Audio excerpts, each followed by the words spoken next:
Excellent. Thank you very much. Welcome, everyone. My name is Olayinka Moses, and I'm one of the executive members for the AAFA. On the call, we've got our president, Marianne Teven, our immediate past president, and Collins, who is a member of the ESCO, and a couple of other members who will be joining us. So as we go along and there is need to introduce them, I'll do that briefly. Once more, welcome to this event. The goal here is to sort of provide a platform for academics to build more skill and competence around the things that matter to us. This time around, we're looking at maximizing opportunities for grants and research funding in accounting and finance. But before we go into the event proper, I would like to welcome our president, Dr. Miriam Roos, to sort of give us the official opening. So Marianne, over to you. Thank you, Yinka. And I would like to extend a warm welcome to everybody here today. Like Yinka was indicating, I think this is a topic that will still be with us for a long time. And I think it's also something that is very much needed in Africa to be able to get access to our researchers and academics in Africa on funding and in the area of accounting and finance. So I know, Yinka, you have a few statistics that you might want to present that we can just have a look at quickly. So this is just a summary of stats. I know at this point in time, we only have 22 participants, but I'm sure this will grow as we move along. But even if we look at our registration, you can actually see, one can actually see an improvement in the number of countries represented with all our different virtual events that we're hosting. So really good indeed. If I look at the top one, 59, that's Nigeria, and South Africa also lost large contingent, and then quite a nice spread all over. All right, and also if we have a look at our type of participants, our registered participants, you can also see that's quite a nice spread and variety, including practitioners, researchers, academics. So indeed, also quite positive in that regard. Also, you would know we usually ask whether you have attended events in the past, and there you can see the division of that, whereas most of the people have actually attended one event in the past. We hope that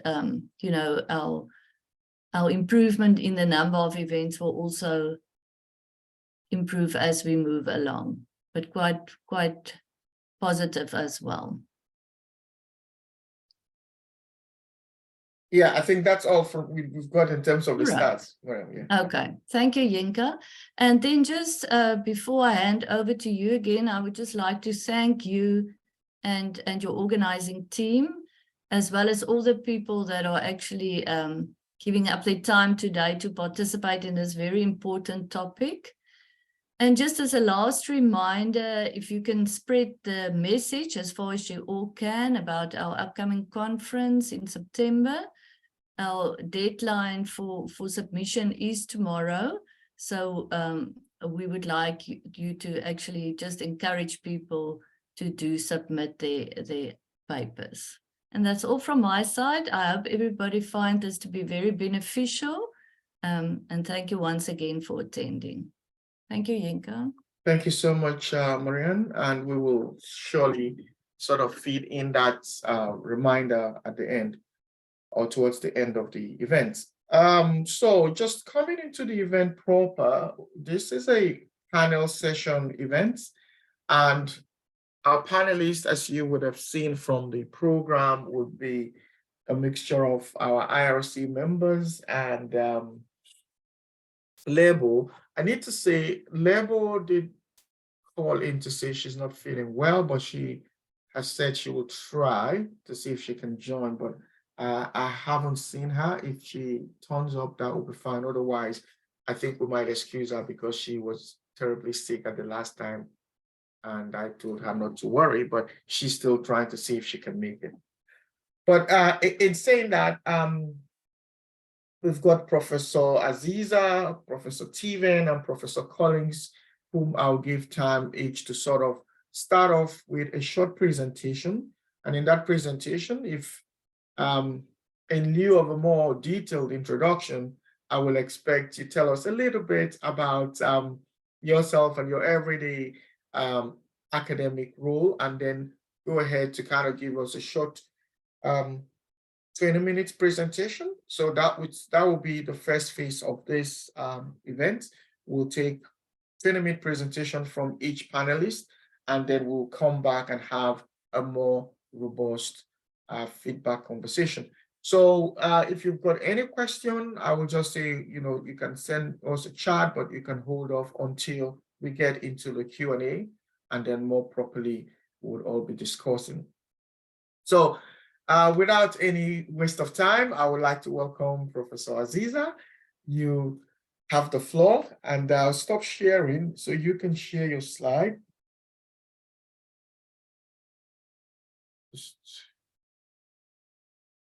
Okay. Thank you, Yinka.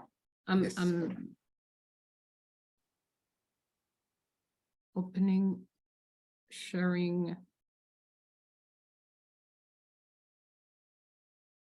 That.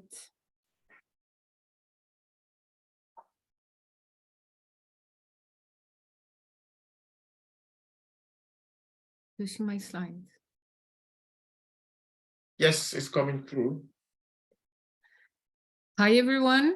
I'm happy to be here. Thank you for the invitation. I'm quite happy to be presenting as Just a minute, Aziza. Sorry to interrupt you. Are you able to put it in presentation mode?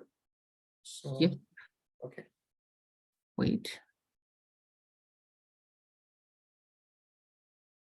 Is it working? Yeah. And just before you go further, to our participants, we do have translation service. Sorry, Aziza.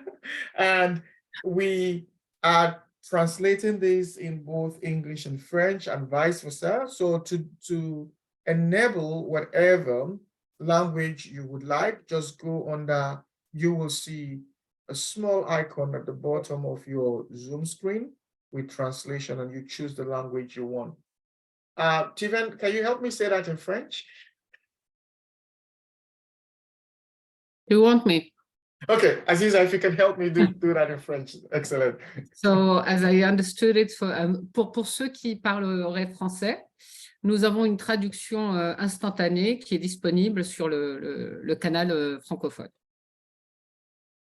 Did I say it well? Thank you. Okay, yes, we are wondering if somebody is in the room and they have not clicked if they're struggling to know how to click which channel to go to.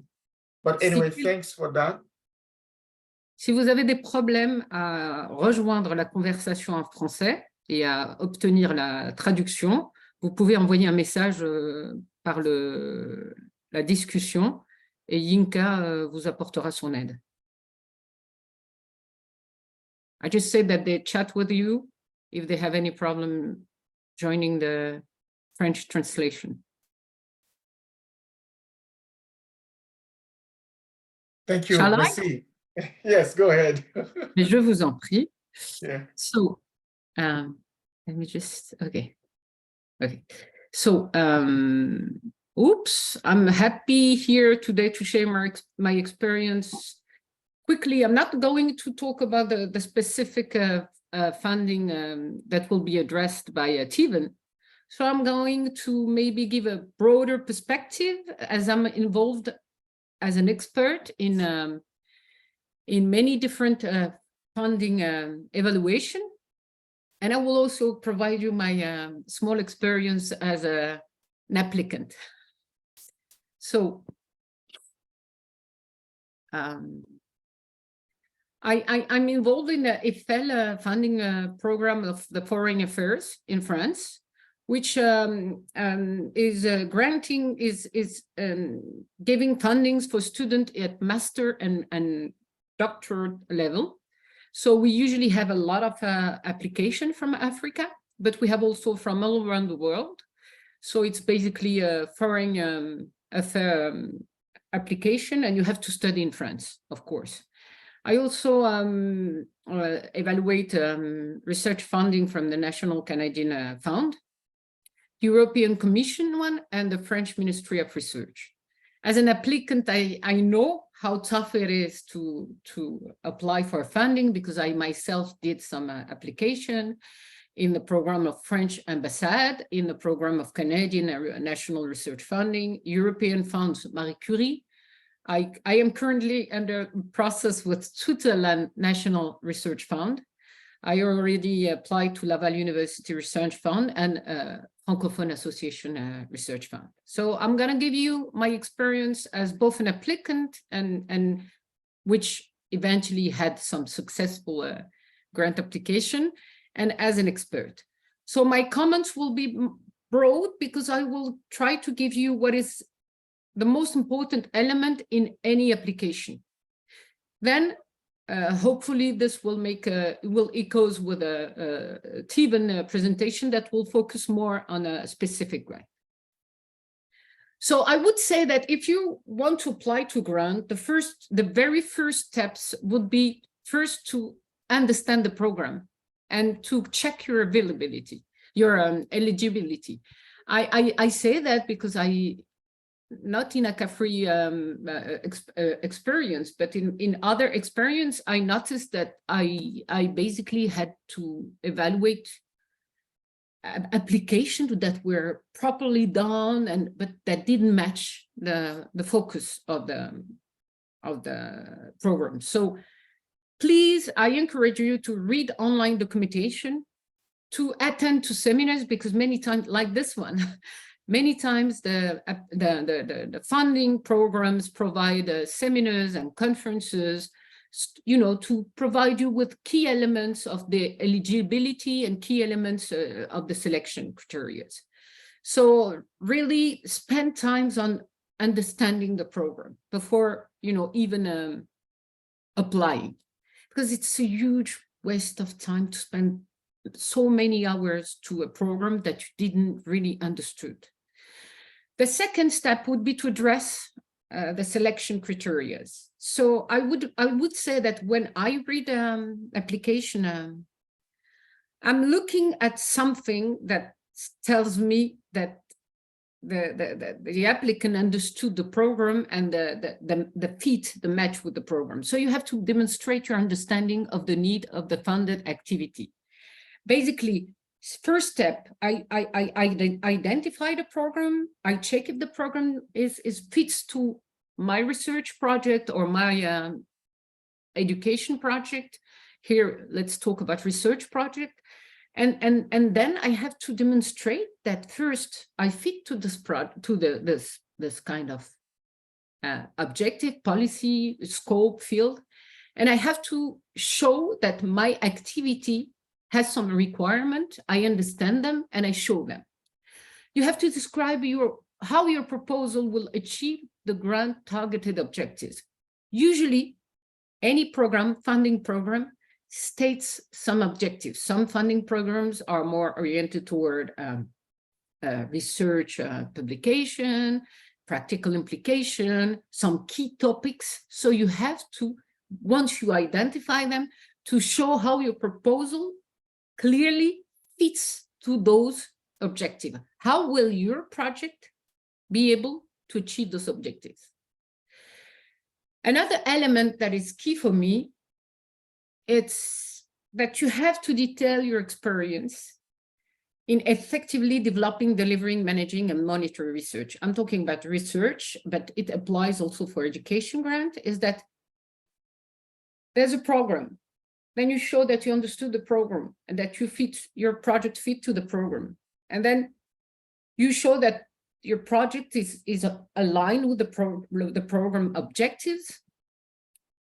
And then you have to show not only the project, but the person who is carrying out the project. You have to demonstrate that you have the experience or the knowledge or the capacity to achieve this project. So it's on this point, it's at your level, because there's usually a main project holder. But then you have to also show the capacity of your organization or network or team, because usually in research funding, we face international teams, international networks, etc. So you have to show why is your team, or how will you rely on this team to achieve your goals. So just to be clearly practical, I'm applying to a research fund, and I'm doing that with an Italian researcher, and I'm sharing with you, I'm applying for research funding for research on accounting, control, and fraud. And I'm doing that with an Italian researcher that has expertise in fraud, in management, and I have expertise in accounting. So basically, we show that we are complementing each other expertise, but I also choose an Italian one because we're addressing an Italian scandal, an Italian case study. So I need someone that is close to the field, and also because this person shows outstanding publication, etc. So you have to show that. So just to sum up, you know the program, you show that you know the program, you understood and identified the criteria, you show that you will be able to achieve the targeted objectives, you will be able to achieve that because of your own experience, your own profile, and also the team profile.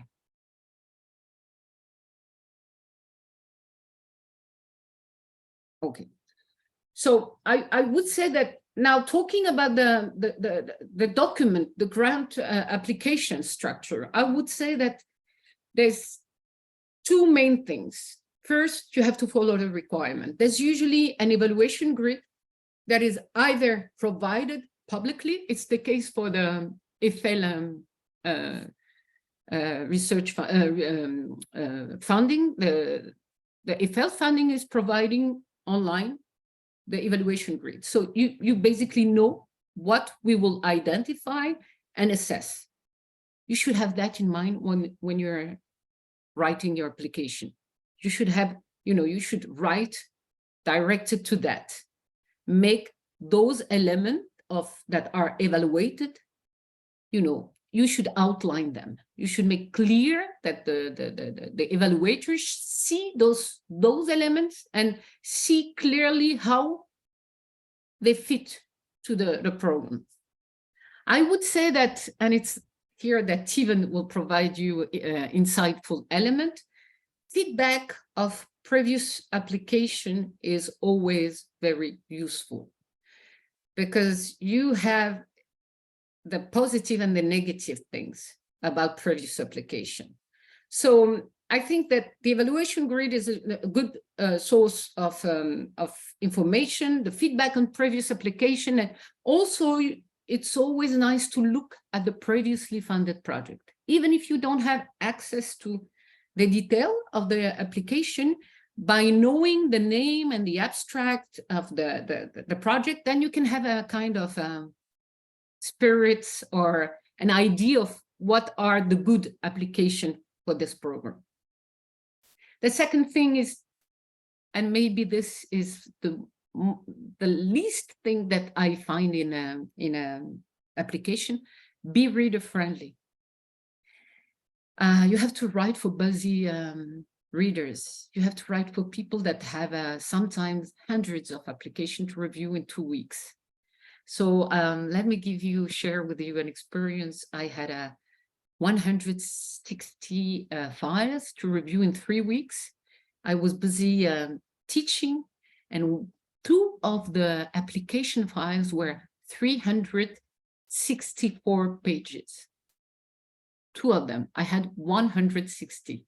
So you have to understand, we don't have time. So write for busy readers that are not always expert on your field. We're expert in the main topic, but not always on your field. So you cannot just assume that we know everything and you should be kind of clear and help us. You have to take the reader by the hand and, you know, make him or her understand what you want to show.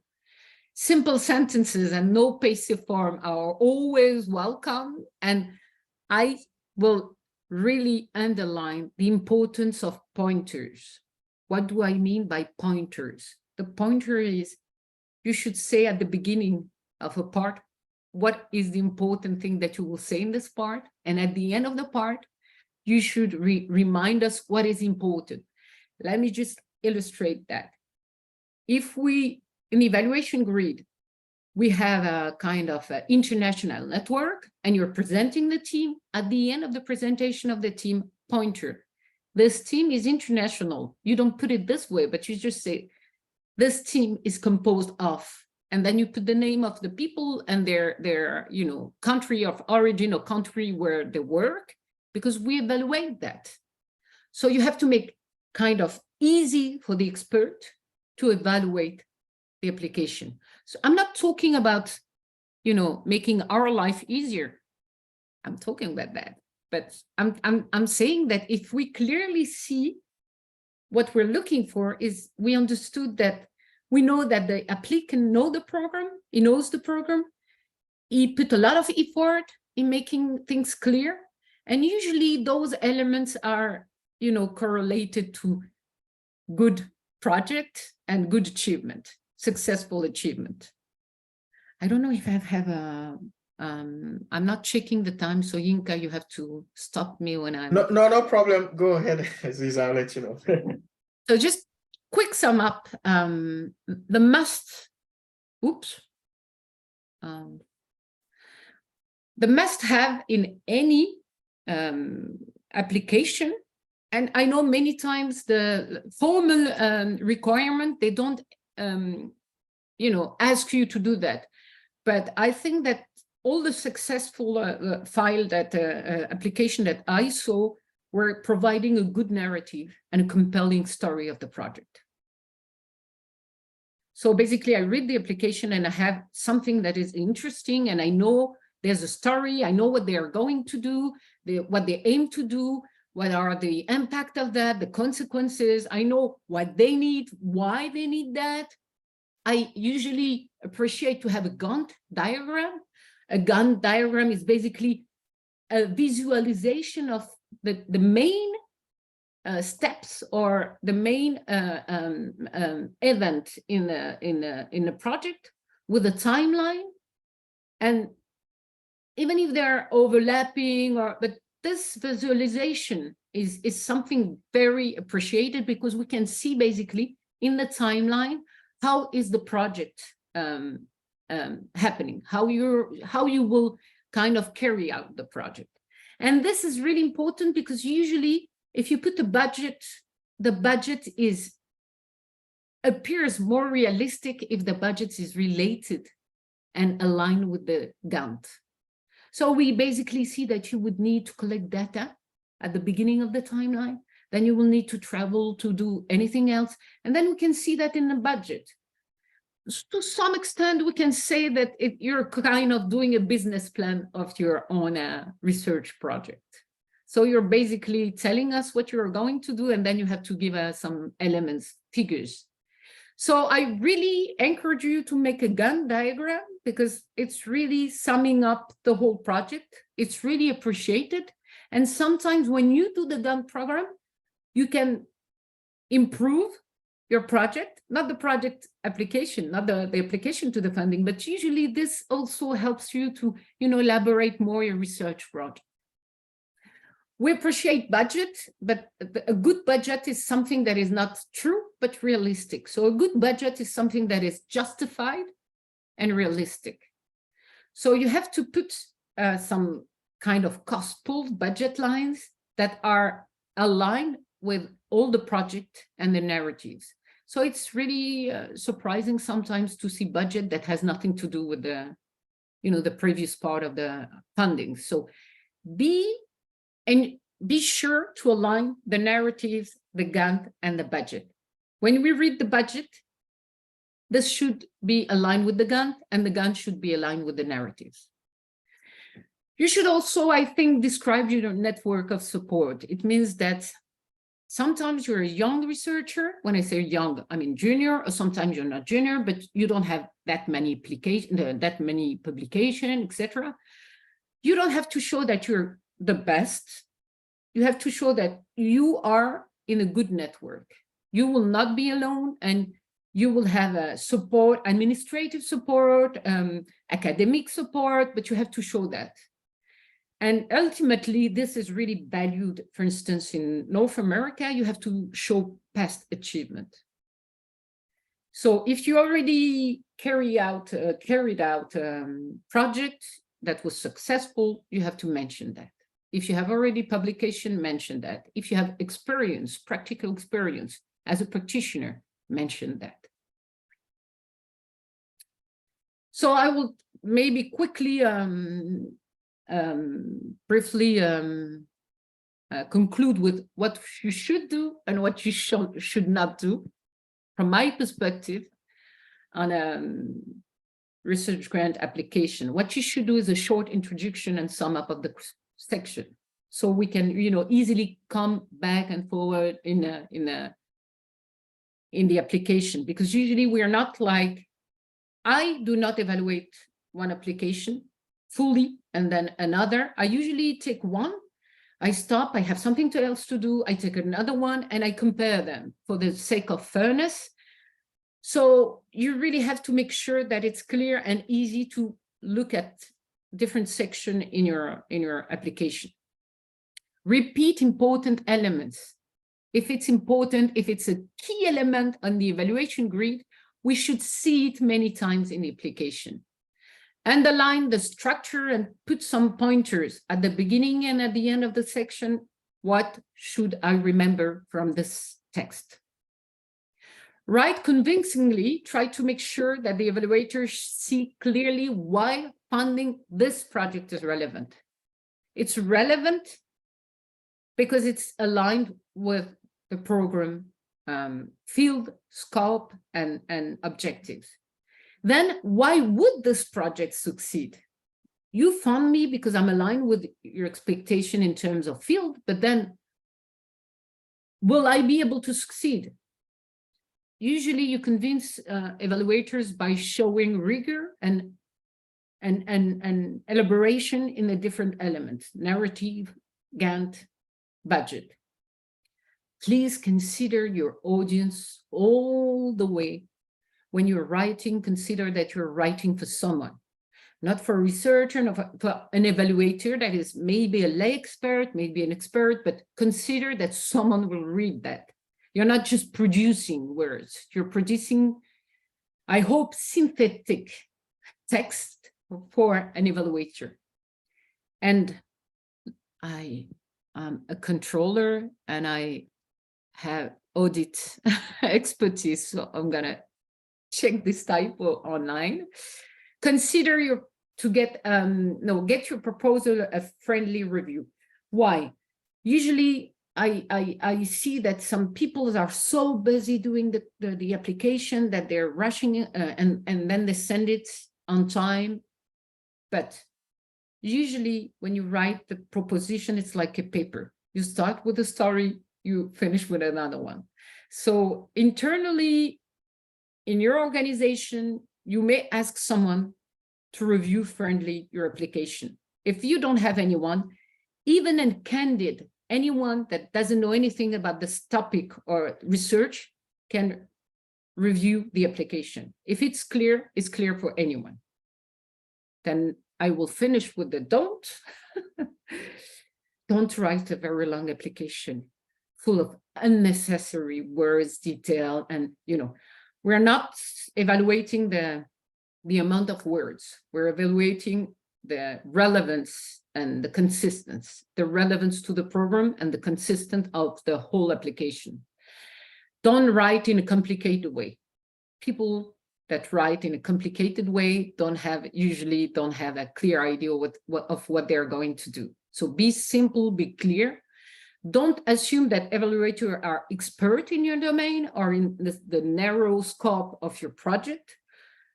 Don't be too ambitious. If you want to do too many things and too many, don't be too ambitious. Don't write the application being centered on you.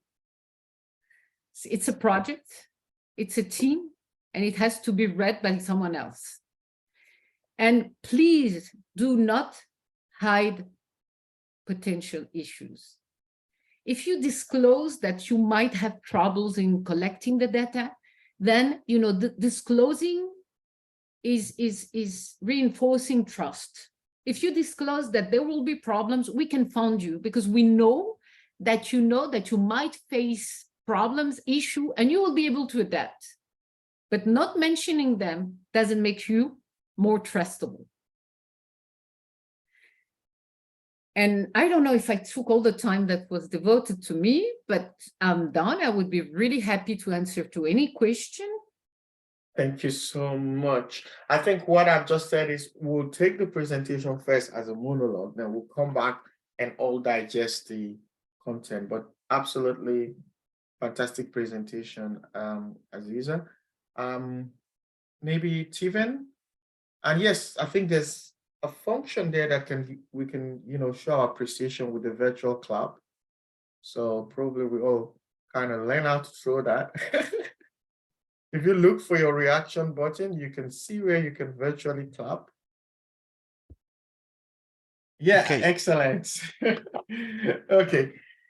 Tiven, we're going to take your own presentation and then Collins, and finally we will have a digest of the whole thing. So Tiven, if you start by telling us basically what you do every day and a bit of background before the presentation, that would be good. That's great. Thank you. Can you hear me? Yes, loud and clear. Yes, thank you. So as you started off, I'm a professor of accounting at the University of Essex and previously president of African Accounting and Finance Association, and also previously president of a British Accounting and Finance Association. So I wanted to, I did not know from the audience in the sense of who were familiar with the research project. I mean, obviously I've been involved with many research projects, funding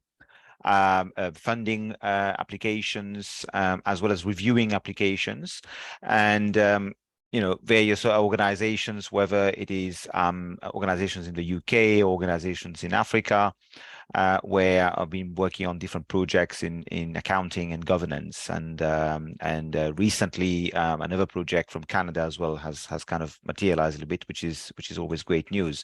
But it always comes with, like everyone else, what we are trying to share today, what Aziza has nicely shared today, is that we are all in the same boat. We all face challenges, we all get rejections, we all apply and write a document and then get the feedback and we don't get it. It's a part of a shared experience. It's not as if that we have suddenly the secret to everything, but I think we want to be able to share, like Aziza has done, the sort of good things and the not so, the sort of ones that clearly do not have the same positive impact. And I gathered from her, and I think we can have similar views, is that think of a reviewer as a human being. The reviewer is not is a human being on the other side, reading your work and having hundreds of them, and thinking very much about that person or more than one person reading your project. Anyway, so that's to get started. And I also, for the benefit of everyone here, I've put on the chat here a copy of the specific call that happened last year, and I'm going to explain about the call in the slide.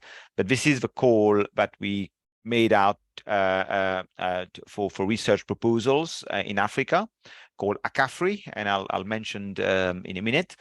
And therefore it's not the first time, but it was the first time post-pandemic in a sense.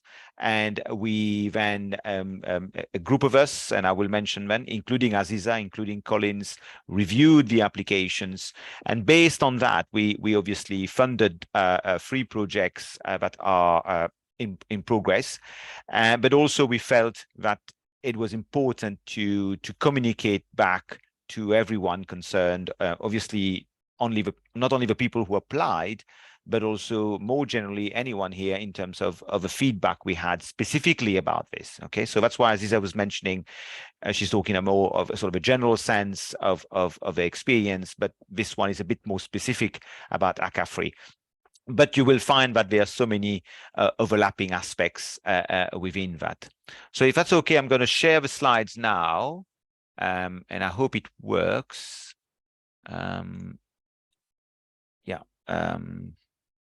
Just a second. There's always going to be a slight hassle here. Can you see those slides? Can anyone confirm? Yes, it's good. It's good. Okay. Yeah. The interesting bit is I suddenly can't see you at all, but I'm sure I'm gonna see you somewhere. You can't see me? No. It's just just to see where there are questions. Okay, so I'm gonna start, and as I said, therefore we have something called ACAFRI, Africa Call for Accounting and Finance Research Initiative, which is working together very closely with the Pan-African Federation of Accountants, PAFA, and we've been working for several times, and this is the fourth sort of iteration of a process. And as I said, I was on this occasion, I was a convener of a committee reviewing and implementing this. So this is the feedback on these submissions. So as I said, it's a background to what the initiative was about. How did the evaluation went about? What were the observations we made, and also the feedback that we got that we want to get back to you. This is based on the submissions we received. And so it's interesting to see how things are sometimes overlapping or similar to what others might be expecting. Some of it is probably not so much of a surprise, but I think it's still important to emphasize it. So as I said, the ACAFRI is a fourth round of collaboration and funding support. So the Pan-African Federation of Accountants funds these research projects and basically collaborates with AFA in the implementation. So AFA acts like the academic implementer, if you want, of this.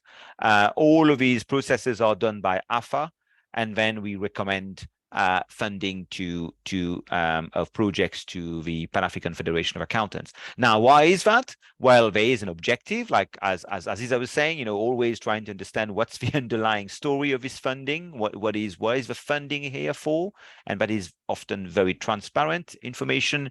So it is to foster African-based accounting and finance research while supporting the development of thought leadership and policy-related evidence in the field. So clearly, PAFA wants to support the development of academic research, of accounting research in Africa, because there's certainly not enough of it, not enough of it, compared to what we hear from other countries and other places. But also PAFA has obviously an interest in the sense as an association of professional accountancy organizations in Africa. It wants to obviously bring new evidence, new ideas, bring a sort of African perspective to everything, to everything that's going on in accounting and to some extent finance as well, and also to bring forward policy evidence. So in other words, how do you make policy decisions? You need evidence, or you need insights to help. And throughout Africa, I mean, I've been involved with many African kind of institutions, and they're all in the same sort of situation. They want to do good, they want to improve things, but sometimes the evidence is not there. So these two things come together: developing academia as well as improving, if you want, thought leadership. And also, importantly, the people who receive the grants are expected to present their research at the African Congress of Accountants, which is going to be in, I'm counting now, probably a bit more than 3 weeks, roughly 3 weeks. It will be held in Côte d'Ivoire. And the 3 teams that were selected last year, will be presenting their well, not their complete project, but their interim results and report. And so this provides a platform for academia to engage with there's about roughly around 1,000 accountants, representative of around Africa, coming, and also internationally coming to discuss about African profession and accounting profession and the various issues, anything from sustainability to other aspects, climate change as well. So this is a chance to present. So this is a very important, I think, aspect of this funding. So we started off, as I said, some time ago before the pandemic. We started with paper competitions. So it was simply a matter of people submitting papers that were reviewed, and then the best papers were then allowed to go to the conference and present their findings. And then we made the suggestion that we should use the same the funding, but rather than competitions, rather than looking at the paper at the end, let's fund research projects. Technically, at this point, it was $8,000 per project. And so we had one which, as things happened, they happened during the pandemic, and everything happened during the pandemic. And then the second one is the one we've just done here, and which is in process. Now, the main thing is that obviously we agree with the PAFA, the thematic areas. So they come up with a list of possible thematic areas, which we discuss with them, and then decide, okay, these are real issues, real problems, or real challenges that PAFA and the African accountancy wants to hear about. And therefore, we then communicate those thematic areas to the for this funding application. Okay. Now, but I can reassure. I think the thematic areas are very vast. They covered a very number of areas, and I'll talk about them soon. And we also come with obviously the eligibility and the criteria. We talk to PAFA about what we think of the criteria, and they agree in terms of the criteria, but then we implement the criteria. Okay, so it is very much a sort of agreeing the process, and then we move on. Okay, so I'm going to move on with this, and today, unfortunately, Lebo Sene is not here representing PAFA, being unfortunately ill. And she has been, and alongside PAFA and the current CEO, Alta Prinsloo, and very, very supportive of engaging feedback on this. And I can't speak for them, but I'm hoping that this is not the end of the collaboration, that it continues. But every time we kind of learn from the lessons, we do something a little bit different, or we try to see what needs to improve in the process. So this is not, I think in the end, I think it must be very positive, and we are going to be in Ivory Coast and obviously presenting those. Now, as I said, there's an evaluation period, an evaluation stage, and I don't go into the detail of all the document. It's all still online. It's still on our website, and that's why I've put the link. You can see everything there. But basically, from an evaluation point perspective, there's always an initial screening phase, where we see simply does a proposal, or in this case, the lead investigator, for example, had to be from Africa, had to be also have a PhD,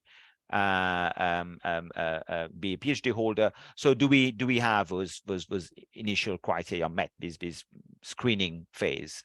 Then there were 5 IRC members, and there was obviously Aziza, myself, Stephen, I'm having a blank here, Collins, and myself, supported by Yinka, and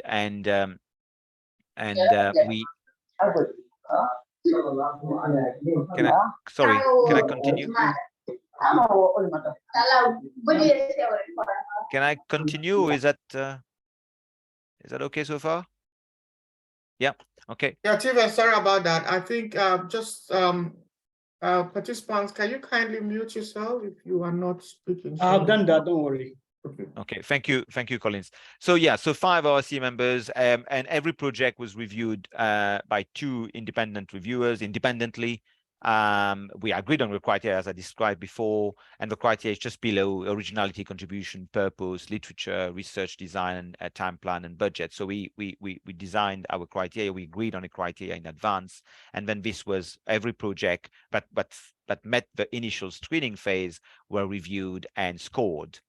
And of course, there was always, I mean, and this is also communicated, and this goes back to what Aziza is highlighting, is that we have the emphasis on cross-country projects. We want to encourage cross-national teams. We want to encourage diaspora involvement, and according to PAFA, this is a very much a wish of PAFA, is that there's always one project that would be focusing on the Francophone African context, because of a need to obviously to be inclusive, but also that the evidence and research from Francophone Africa is generally at a lower level in terms of what we see so far. And then once we've done all of this, we've given the time to do the reviews, then all the reviews are put together. There's a discussion, there's a look at possible variations, because sometimes some projects may be very good, but we are thinking maybe they could do something a little bit different, or they could consider a different approach, different countries, for instance. And we'll also look at inclusivity and team profile. We are obviously very keen on having a team that includes, senior colleagues, but also maybe emerging scholars, so that they can learn from the process. Maybe a connection between diaspora and African base to get the sort of crystallized, the quality and the work, getting some more experience of how to deal with those particular topics. So, we've kind of encouraged that, and we're looking at those things when we were looking at the final list of decision. It was not easy. I don't think it was very easy to come to some there's always a few projects at the end where we are heavily looking at all these elements and discussing what to do next. And there's also a process of interviewing and clarification for the shortlisted teams, which we did as well. And in the end, also, when we concluded on this, we provided a feedback to all the teams. So every team, where the review comments were returned if they were not successful, but we gave the feedback to all the teams. So we want to maintain that sort of, I think, transparency, that everyone gets the feedback. It's not just an email that says you didn't get it, but here's some feedback, here are some reasons for why you were not successful on this occasion. Because we don't want to, no one wants to be in a situation of, we know that rejection is part of a life in this sort of difficult academic environment, but we don't want to discourage people from not trying again. The idea is, you didn't make it this time, here are some comments, try again, next time, so we want to keep that message going. Right, I'm going to move on to observations. We had 30 submissions. These are just really quickly. We had 30 submissions. They were from 8 different countries. The lead investigator, where the lead investigator was based, was 8 different countries in Africa. But then some of them were suggesting to work around sometimes 1 more, 2 more, or even 4 more countries. So therefore, a project could be looking at 4 or 5 countries, and investigators working in those countries. Some submissions were deemed ineligible due to the profile of a lead investigator. So something very simple, really, building on the comment from Aziza, is look at the eligibility criteria. It would be really really terrible to come to a point that we didn't even look at your proposal because the eligibility wasn't there already. So look at the profile. If a lead investigator needs to have a PhD, for example, then of course you need to maybe work, and that's part of a sort of maintaining some aspect of quality. So get a team and get someone who would have a PhD, for example, in this case. All but one proposed scholarly collaboration across the continent. So I think it was pleasing to see that people had read our call in that constructive way, and saying that there's a need to go beyond just Africa is so big, so different, so diverse. Some countries are very big, some countries are smaller. And so we are really, I think PAFA as well as a Pan-African organization is interested in Pan-Africanism, and so wants to get that sort of evidence-based. I mean, you know, one country, yes, could be important, but how does it how is it applied to other countries as well? Most proposals were generally in line with the thematic areas. So there was a lot of thematic areas, as I said, within the call. SMEs, non-financial reporting, financial accounting, accounting profession. So people did respond to those, you know, in a genuine way. Although some projects we felt were simply, they had an idea that was totally different perhaps, and then they just, you know, added a tag, you know, the role of a professional accountant. Now that's not necessarily a problem if you're able to explain how does it connect to the original topic. And so sometimes there may be attempts to quickly respond or maybe quickly send something, but really you need to think much more. If you already have something as a project and you're trying to bolt on, let's say, accounting, then but accounting has to be much more central to the proposal. So so that's something that that was quite noticeable in some of the projects that, you know, I would say, I would not hesitate to say they were not successful in this case. One proposal suggested to organize research workshops. Very good, but that's not what the what the scope of a scheme is. So, you know, so again, a very good idea, but it's not fitting to this call. So here's a feedback, and I hope I'm still okay with the time. As I no go worries, through Steven. Yep, good, thank you. So the feedback, I've got about 2 slides on this, and it joins a little bit the Aziz's here in that clarity, focus, linked to the theme. So the purpose, there was a section that says, in 100 words, tell me the purpose of this project, and therefore clarity, to the point, telling me what you're going to be doing, why you think it's relevant, why you think it's important, you know, and bearing in mind that we are looking for something that is a little, obviously, pushing the boundaries, but not too ambitious either. You know, so someone's going to say, my purpose is to study what all accountants in Africa think of sustainability by surveying 54 countries or whatever. And I, you know, ambitious, but you know, clearly too ambitious here. And also, you know, the operationalization of it. So there's a lot sometimes of ambition here, but more importantly, perhaps I think in this point was the clarity. You know, how clear was what project intended to do. Sometimes people confuse purpose for background, and therefore we could some projects, it was just a sort of general description of the topic, but with no objective, no question, no focus. So we might be talking about sustainability accounting, for example, is very important in Africa and so on and so forth. But you get to the end of 100 words, nothing really as to what is going to be the focus of this sustainability accounting study. Then the second thing I want to say is the literature. I think in many cases we found that there's not sufficient engagement with the academic literature. We're not asking for a very full, detailed, I mean, given the number of words, we're not asking for some massive amount of chapters of review, but clearly some demonstration that you are aware of the academic literature and that you are able to engage with that literature. Many people can claim there's a gap. We don't have enough research on accounting sustainability in Africa, but we have to demonstrate it with the right references, the right comments, and the right evidence to back it up. Okay, so I think that was quite crucial, I think. And so I think many proposals, I think, did not get good scores on the literature aspect. Number 3, the research design, the method. So where, how, what are you going to do? You know, how is it credible? There's a lot of promises to do everything, and that's I think Aziz has picked it up. You know, very unrealistic given the time scale. This is a project which is running about a year, so you can imagine how much can you do in a year, given your busy busy workload. There's also, I think, and that's a broader issue. I don't want to necessarily go into the detail of this here, but I think everything seems to be about doing a survey where sometimes the survey may not give you what you're looking for. So people may set up a very important research question around, for example, the accounting profession. What do we need to know about the accounting profession? And then the next thing is about doing a survey.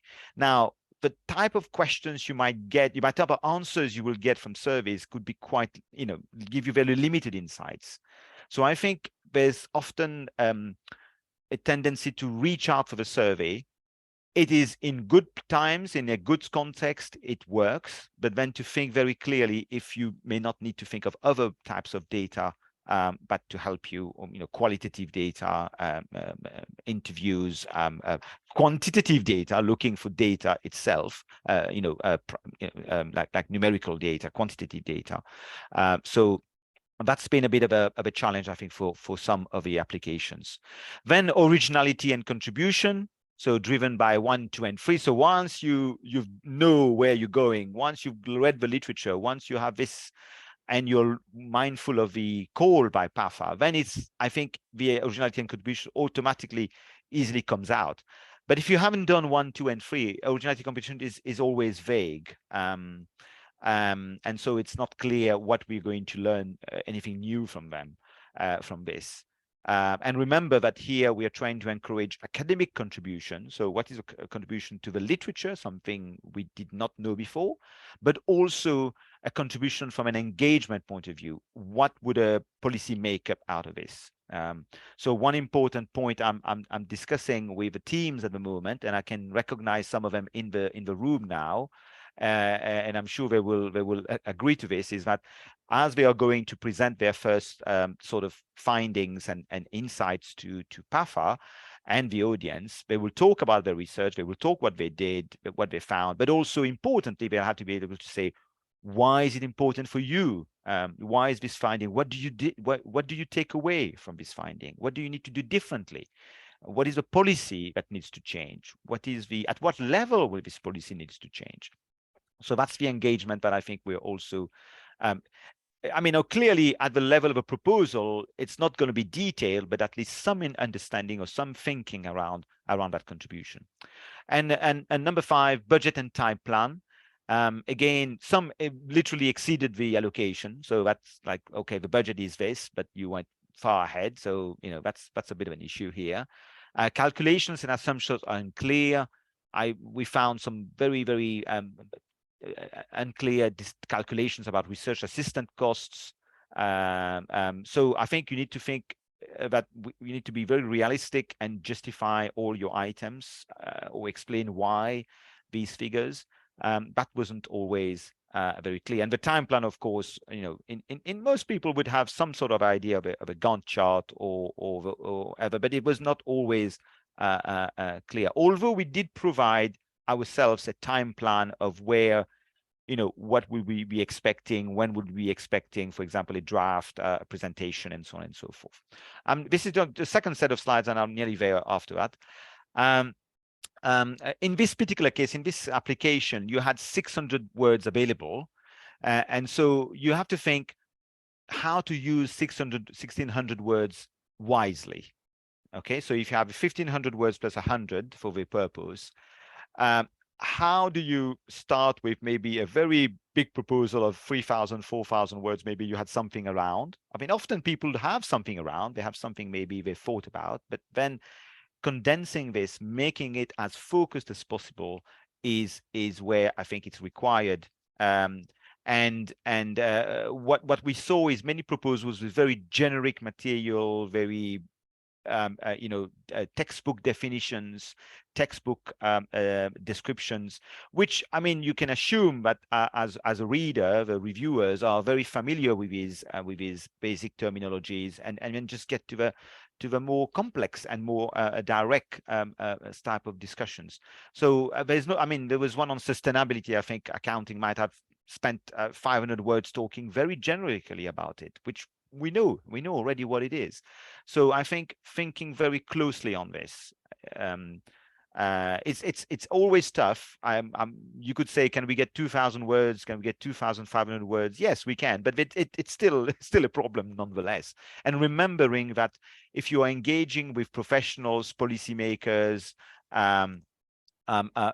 practitioners, they don't have necessarily the time to think to read 5,000 words from 2,000, 3,000 words. So imagine that if you're writing this for as sharply as possible for a non-academic audience, then that will be an important skill for you. The number 7 is we are using the PAFA's thematics. They talk about SMEs, they talk about digitization, they're talking about ethics, they're talking about the future of a profession. So they are using a lot of language and discourse from their side, from their perspective, how they see this. And of course, we bring that in when we're doing when someone is writing their proposal. But at the same time, you must go beyond. If there's one way of putting it, you must go beyond the headlines. You must go beyond the sort of slogans that often appear, and instead look at what is the literature saying about digitization. What is the literature saying about accounting profession challenges, or the future of work, of accounting work. So in other words, you need to ground those words into more in depth in the literature. But if you stay at that level of just the discourse of what is in the thematic areas, you may not get the depth that we are looking for. So remember that, not necessarily the buzzwords are there, but you have to go beyond the buzzwords. And then number 8, even if the idea is relevant and feasible, is there evidence the team has sufficient expertise? And again, here, in some cases, we were wondering, there were questions around how people would respond, how people would be able to complete this research. Do they have the right competences and skills and experience, a wide range? So you may have people who are very good quantitatively, who can do statistical analysis, but do they have people also who can engage on other aspects of their proposal? So try to think when you're building a team, that we're also looking at good idea, very feasible idea, but is there evidence the team is the right team for it? Okay, so and then that's what sometimes we do go back to some teams and think, have you thought of involving X or involving other people in supporting that? That's where we might, or you might want to look at another country. So maybe how about thinking of another country and involving people from there? Ensure enough time for bouncing back the proposal amongst team members. So I think that's quite important, not to rush into this as much as possible. Where possible, and I think Aziza mentioned this, seek independent review, seek a critical friend. A professional accountant, for example, if you imagine this is a call you want to go for next time and you've written a proposal, why don't you talk to a professional accountant in your country, someone you know, and say, hey, this is a project I'm trying to contribute to accounting profession and accounting in Africa. What do you think? Tell me something. So in a sense, it is important to get that sort of critical comments. So in conclusion, and I'm gonna get there and have some time afterwards for questions. In conclusion, would be, focus. If I'm thinking, I'm trying to kind of put this in a nutshell. When you're looking at an application, and we're looking especially at this application, but there could be others, focus on the procedural. Remember, there's procedures, there's basic stuff, eligibility criteria, word counts, a deadline for submission, documents are required, CVs are required. So, there's a kind of a ticking the box, really, a checklist. So make sure this checklist is used, and you use that checklist so that you don't miss out simply because the procedural barrier, you can get through the procedural barrier. So procedural is every funding is as a procedural, sometimes extremely complicated, sometimes extremely straightforward. So you need to be aware of that. Idea and the questions. The idea is responding to a theme and an agenda. Always there's an agenda, there's a theme. Read what is being said. This is about the profession in Africa. This is about accounting in Africa. This is about sustainability. For example, respond to this. That's what people are hoping when they read the proposal, is that they have read what we are saying they are replying to that, okay, engaging with that, and constructively, not just the headline or the slogan, but they are going in the depth of it. There is a conceptual element to it, okay. This is not, as it is, or it might appear, this is not a consultancy. Sort of most of the calls are not about consultancy project. Consultancy is much more tighter. So therefore, we expect engagement with the academic work, engagement with the academic literature, whether it's in Africa or elsewhere. I mean, most of the work perhaps that people have put forward, there's lots of literature on it outside Africa. So you bring that to help you perhaps problematize and find ways to say, this is the gap that I want to lack. So engage conceptually and deeply. And finally, implementation. So once you've got the idea, once you've got the conceptual depth, of course, the implementation. How do we do this with the amount of money, with the amount of time? What type of method would be better for us? Which would answer the question, the sampling, the countries, the team composition, the cost. So the implementation aspect, all the sort of pragmatic, if you want, putting it into practice. And this matters because 1, 2, and 3 may be perfect, but then you just cannot demonstrate how it will actually materialize in the end. So this is the sort of feedback, and I want to encourage, and I think the team and AFA, and I'm hoping PAFA in the future wants to encourage more of this, want to encourage people. 30 people submitted, 30 submissions were provided. 3 were selected, but it's it's a sort of situation if we could get more money, if we could get for funding, we could fund more projects, possibly, but also is to encourage people not to give up and to learn from this and try to try again next time.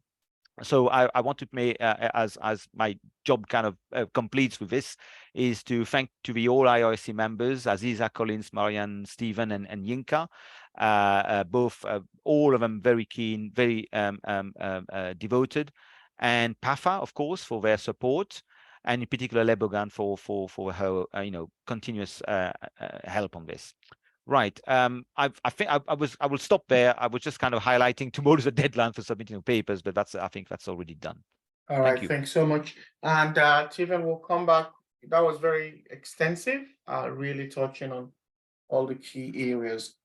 I will quickly ask Collins to kind of give his own opening statement, and then we'll come back to have the Q&A. So Collins, if you would kindly introduce yourself and tell us a little bit about yourself too, that would be great.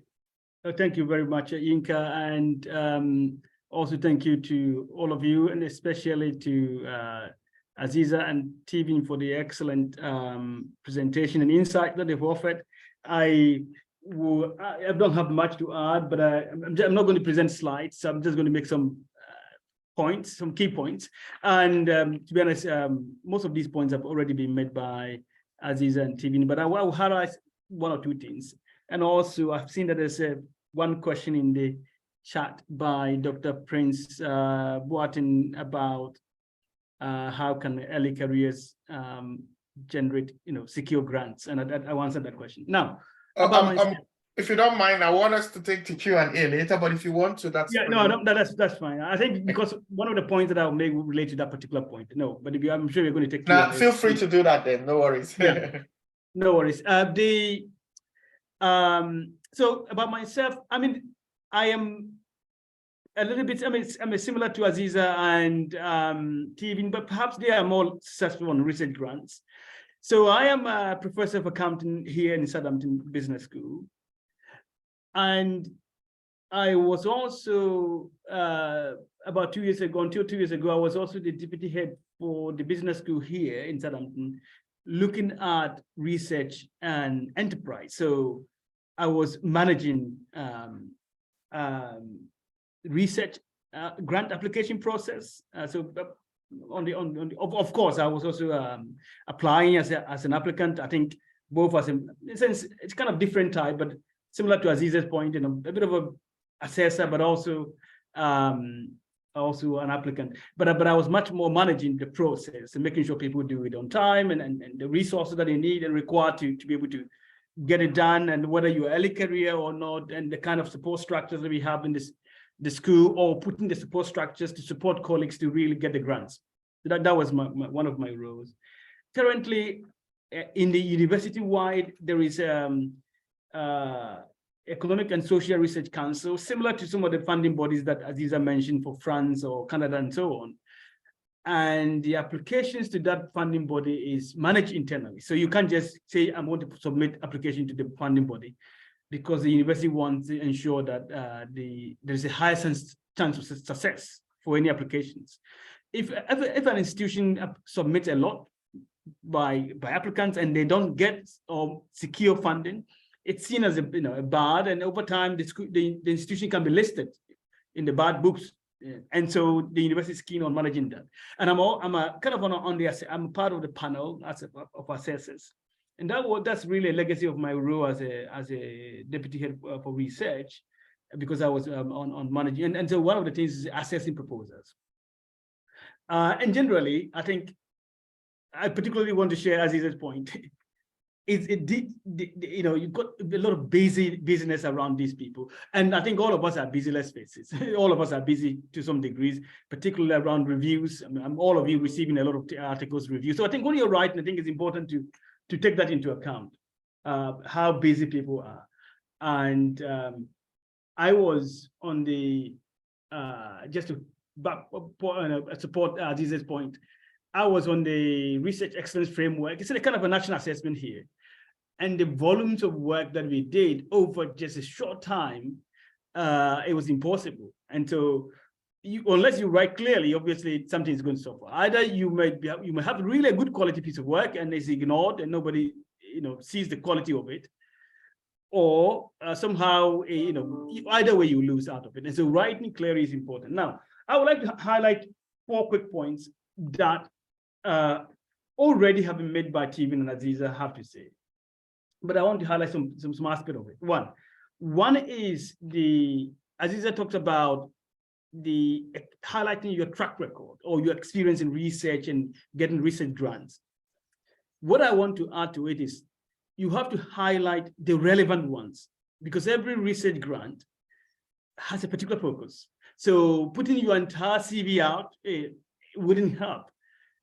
It wouldn't help so much. I think what it will be helpful is highlighting the most relevant experience on your CV or your research track record that relates to this. So you might cite your papers that are more relevant to the topic, or you might highlight your previous grant or your previous experience that is more directly related to the topic that you are the proposal that you're trying to develop. And that's very important, because if you want to be short, and if you want this to be short and clear and concise, as it's been talked about, then there's no point, listen to your 100 papers, whether you publish. Okay, that's impressive, but what's the relevance of this to this particular call? So that's highlighting the relevant experience to the call is important, not just your experience. And normally, I think it's always a good idea to start from small to big. Okay, it's nice to apply for £1 million grant, but if you have not had 1,000 before, then credibility is not there. So it's always to start from small grants to big ones, and show what you've done with a small grant, 1,000, whatever it was, and then you can gradually kind of move on to the big ones. Generally, this is the kind of thinking. Of course, you can skip this process by collaborating, for example, with people who are really experienced. But generally, it's always a good idea to start from small to big. Something called every little helps. There's a supermarket here, Tesco, and it's the biggest supermarket in the country, but it always says every little helps. So starting from small to big is important. The second point, and this point, by the way, is relevant for the if you're early career, for example. I mean, collaboration is important, right? It's always a good idea for research. I mean, the evidence suggests that collaborating, particularly nationally, internationally, you're more likely to be successful because of the sheer expertise that you get. But also collaborating with other disciplines. This is something that when I was managing research, I focused on one a lot. With the other part of the your institution. So normally you have a medicine, engineering, computer science, geography, for example. These kind of or even economics, if it's in your department, they are very, very successful, relatively successful to say accounting, finance, or general management disciplines in terms of getting grants. And so collaborating in that way is something that is important that I think I would like to take into account. I think the third point that I would like to point out is matching the funding to the topic, to the funder, right? To topic to the funder. So you might have some relevant topic. You might have some, there's a call out, but you have to make sure that this matches with the funder, the call, right? So this particular one that, ACAFRI one, for example, had a particular focus. And so if you submitted, and you could see the example that Steven gave, somebody submitted something on organizing seminars. Okay, but this is not relevant to this call. So that's straight away, it's not going to be successful. And also, it's quite important to always go for something that you have a little bit of experience in already, that you have some track record. Of course, if you don't have track record, you can always collaborate. This is important because it gives the assessors and the funders the hope that you'll be able to do this. Credibility is important, because if you have not, there's no point trying to, for example, somebody in accounting, all of a sudden you want to do something in IT or technology kind of stuff. What is the skill set? So clearly you're not going to, you might not be able to do it, unless of course you are working in a kind of a collaborative team.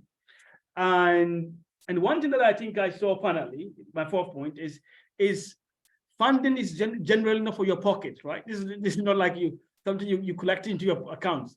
When I look at some of the budget we saw, it's literally somebody said, well, literally the person just estimated his own time and said, well, that's it. I want to be paid for this. No, this is not for your pocket. This is meant for risk. Typically, most grants is about the research, doing the research, appointing recruiting assistants,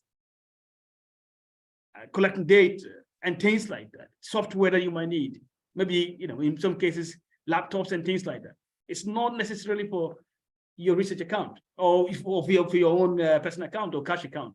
And so I think it's important. I think this is peculiar to, I know in some African universities, you can actually do this into your pocket, but generally most of the funding you see on the international scene typically wouldn't be expecting you to do that. Nevertheless, you can pay for your time. For example, buy yourself out of your institution, and go and do the research, and that's different. But remember, that money doesn't necessarily come into your pocket. Your university still be paying you, but you pay somebody to do your work that you're supposed to do. I think those are the key ones that I'll highlight. I think Steven and Aziza have already covered it, and thank you, Yinka, for the opportunity. Thank you so much, Professor Collins and team. Those have been very classical highlights of the grant process and application process, with experience backing all the evidence. What we're going to do is probably take a 3 or 7 minutes break, just a short break. And then when we come back, we'll go into the full panel session Q&A. So I can see your time will be different from wherever you're joining. It's probably 7 minutes before the hour. From my end, it's 7 minutes before midnight. So I don't know, at your end, it's something else. But let's just come back in 7 minutes time. And then it's just going to be a panel of the three of you responding to most of those questions that have come, and then other conversation. All right, so maybe in between, I'll pause the recording now, and people can have a chat for a while, for 5 minutes before we come back.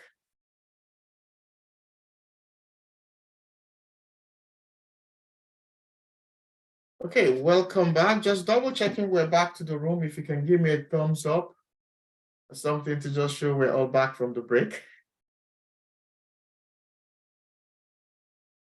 Can you see my shared screen?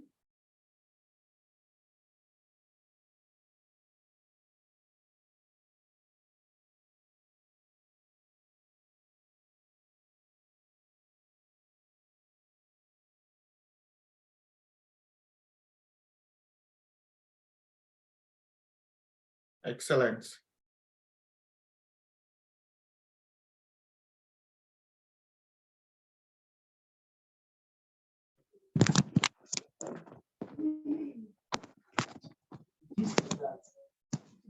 Okay, I think geopolitical zone for the same state, Max. Steven, Aziza, are we all back?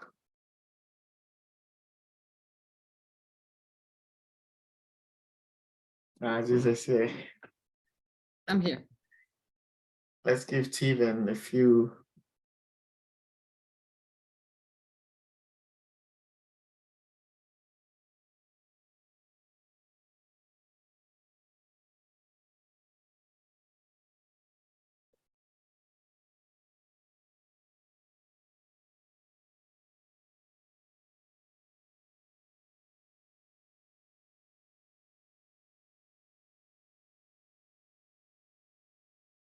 Okay.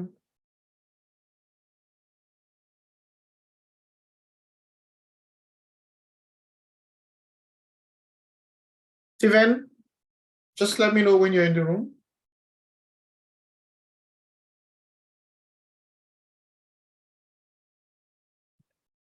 I think maybe Steven has taken a longer break.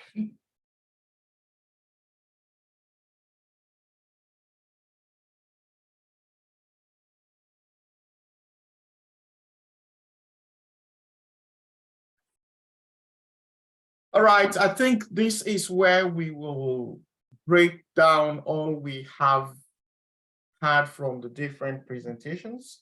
The goal here is to sort of have a chance to ask questions from our panelists. I'm sure from the presentation, it's obvious that the experience and the role Aziza, Steven, and Collins play, both with respect to their different institutions and affiliations, whether it's AAFA, BAFA, and Aziza also looking into French applications in other countries. It will be good to kind of hear more in-depth practical insights that really perhaps didn't come through in the presentation or other burning questions that participants may have. There are one or two questions already, but maybe the best thing to do is I will open the floor with sort of, maybe I'll stop sharing and then I'll put us as the spotlight for everyone.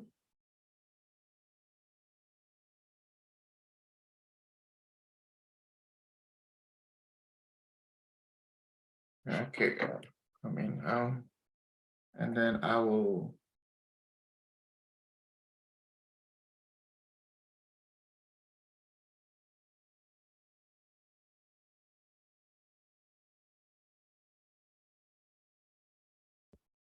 Excellent. So it makes it easier for the focus to go. So once more, thank you. What I will do is open the floor for questions, and to make it very interactive, if you have a question, please raise your hand and I will give you the floor. But if you want to type it in, feel free. There's been one or two questions already, and I will sort of read this out. And this was directed to you, Aziza, when you were actually presenting. It was from, and Collins may have also responded a little bit on that, but feel free to give your thoughts. It's from Prince Boateng, and he thanked you for your presentation, which was insightful, but he did want you to elaborate on how younger researchers, I mean, these are early career researchers, how they can take advantage of research grants. I'm not sure that I got the question in the right way, but what I understood from the question is, why should a junior researcher apply to research grant, and what are the positive impact in their career? First, they get money. Second, usually when you, in your career, in many countries, research funding application and successful or not are requirement for promotion. For instance, if you take the tenure in North America, I've been tenured from North America, and one of the requirement for my tenure track was to apply to successfully, or not, but successfully was, appreciated, to research funding. So this is the first element. It's part of our career. It's a signal that you're giving that you're part of the community. So this leads to the second point. When you do research application, usually it's a good opportunity to advance and elaborate your research project. I remember being a young researcher and being completely, the head in the data, not knowing what to do, not knowing the community, to get involved on a research application, being the main researcher or just part of the team, makes you work like if you were working on a paper.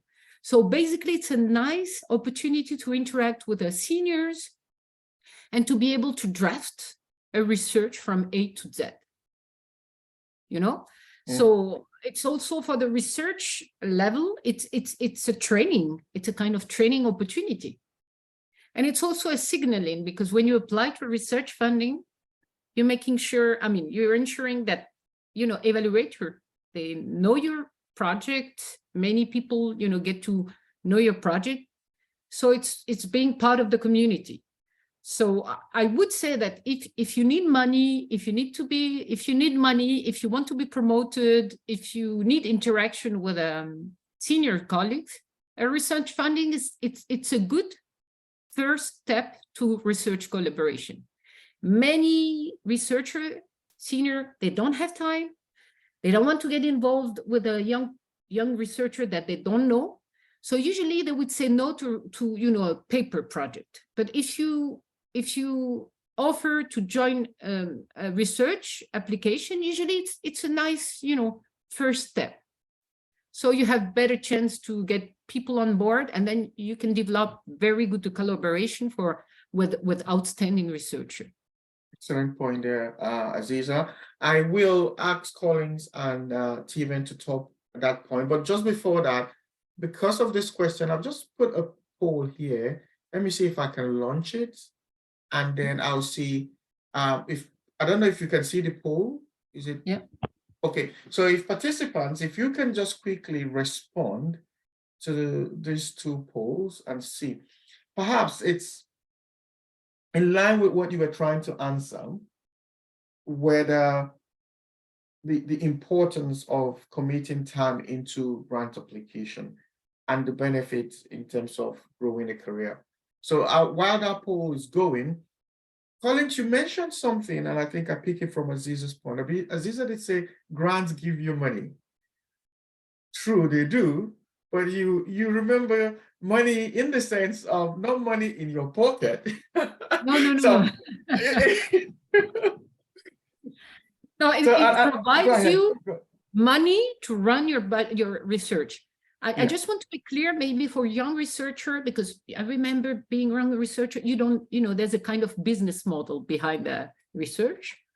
You need money to collect the data. When you need to, for instance, you're a researcher from Nigeria and you need to do a a comparative study with Egypt. So you need to travel. So you have data collection implies a travel cost. Data collection implies software. Data analysis implies software, in vivo, whatever. Sometimes you have data collection, you have to buy some data set, databases. Analyzing the data could be, outsourced with research engineers, research assistants. So you need to pay them. If you do interviews, you need to transcribe the interviews. So all of that needs money, and usually your university does not provide full support for that. So research funding is something that comes and help you to ease your research process. Excellent. And just before you go, I don't know if you all can see the poll results of that poll on your screen. Yeah, I can see it. So we can see from what we have in the room, for instance, only 14% of participants have applied for ACAFRI funding, and there is almost like a 50% percentage of people in the room who have never applied for any sort of grant funding before. And so, while I leave that result on, I would say, Teven and maybe Collins, you can come back to kind of comment on that. So what does this say about why are people hesitant? Or what are the limitations for people not even putting their hands up, not even trying? I think there's, if I respond, Collins, you okay?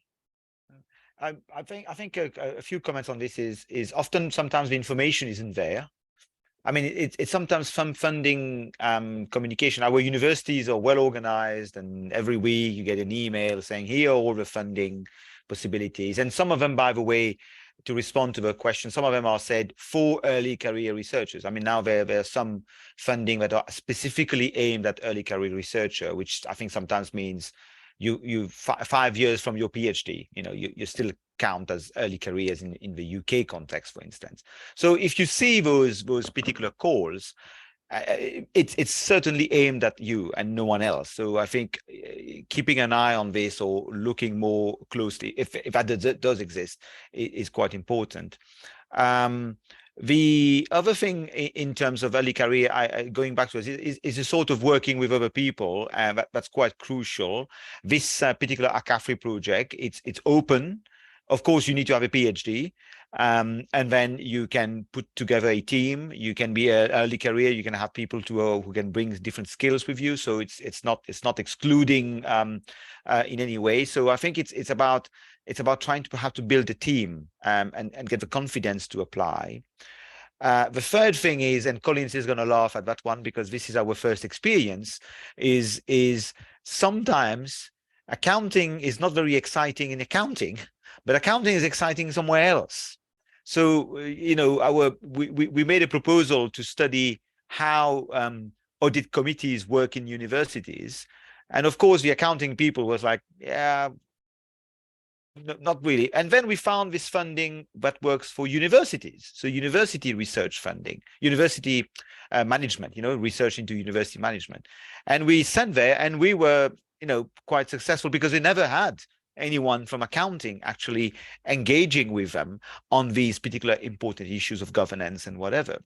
So sometimes, you're not the prophet in your own country, if I kind of use that kind of expression. Sometimes you're not being, you're trying here, but it's quite a big community of people, and then you try slightly sideways.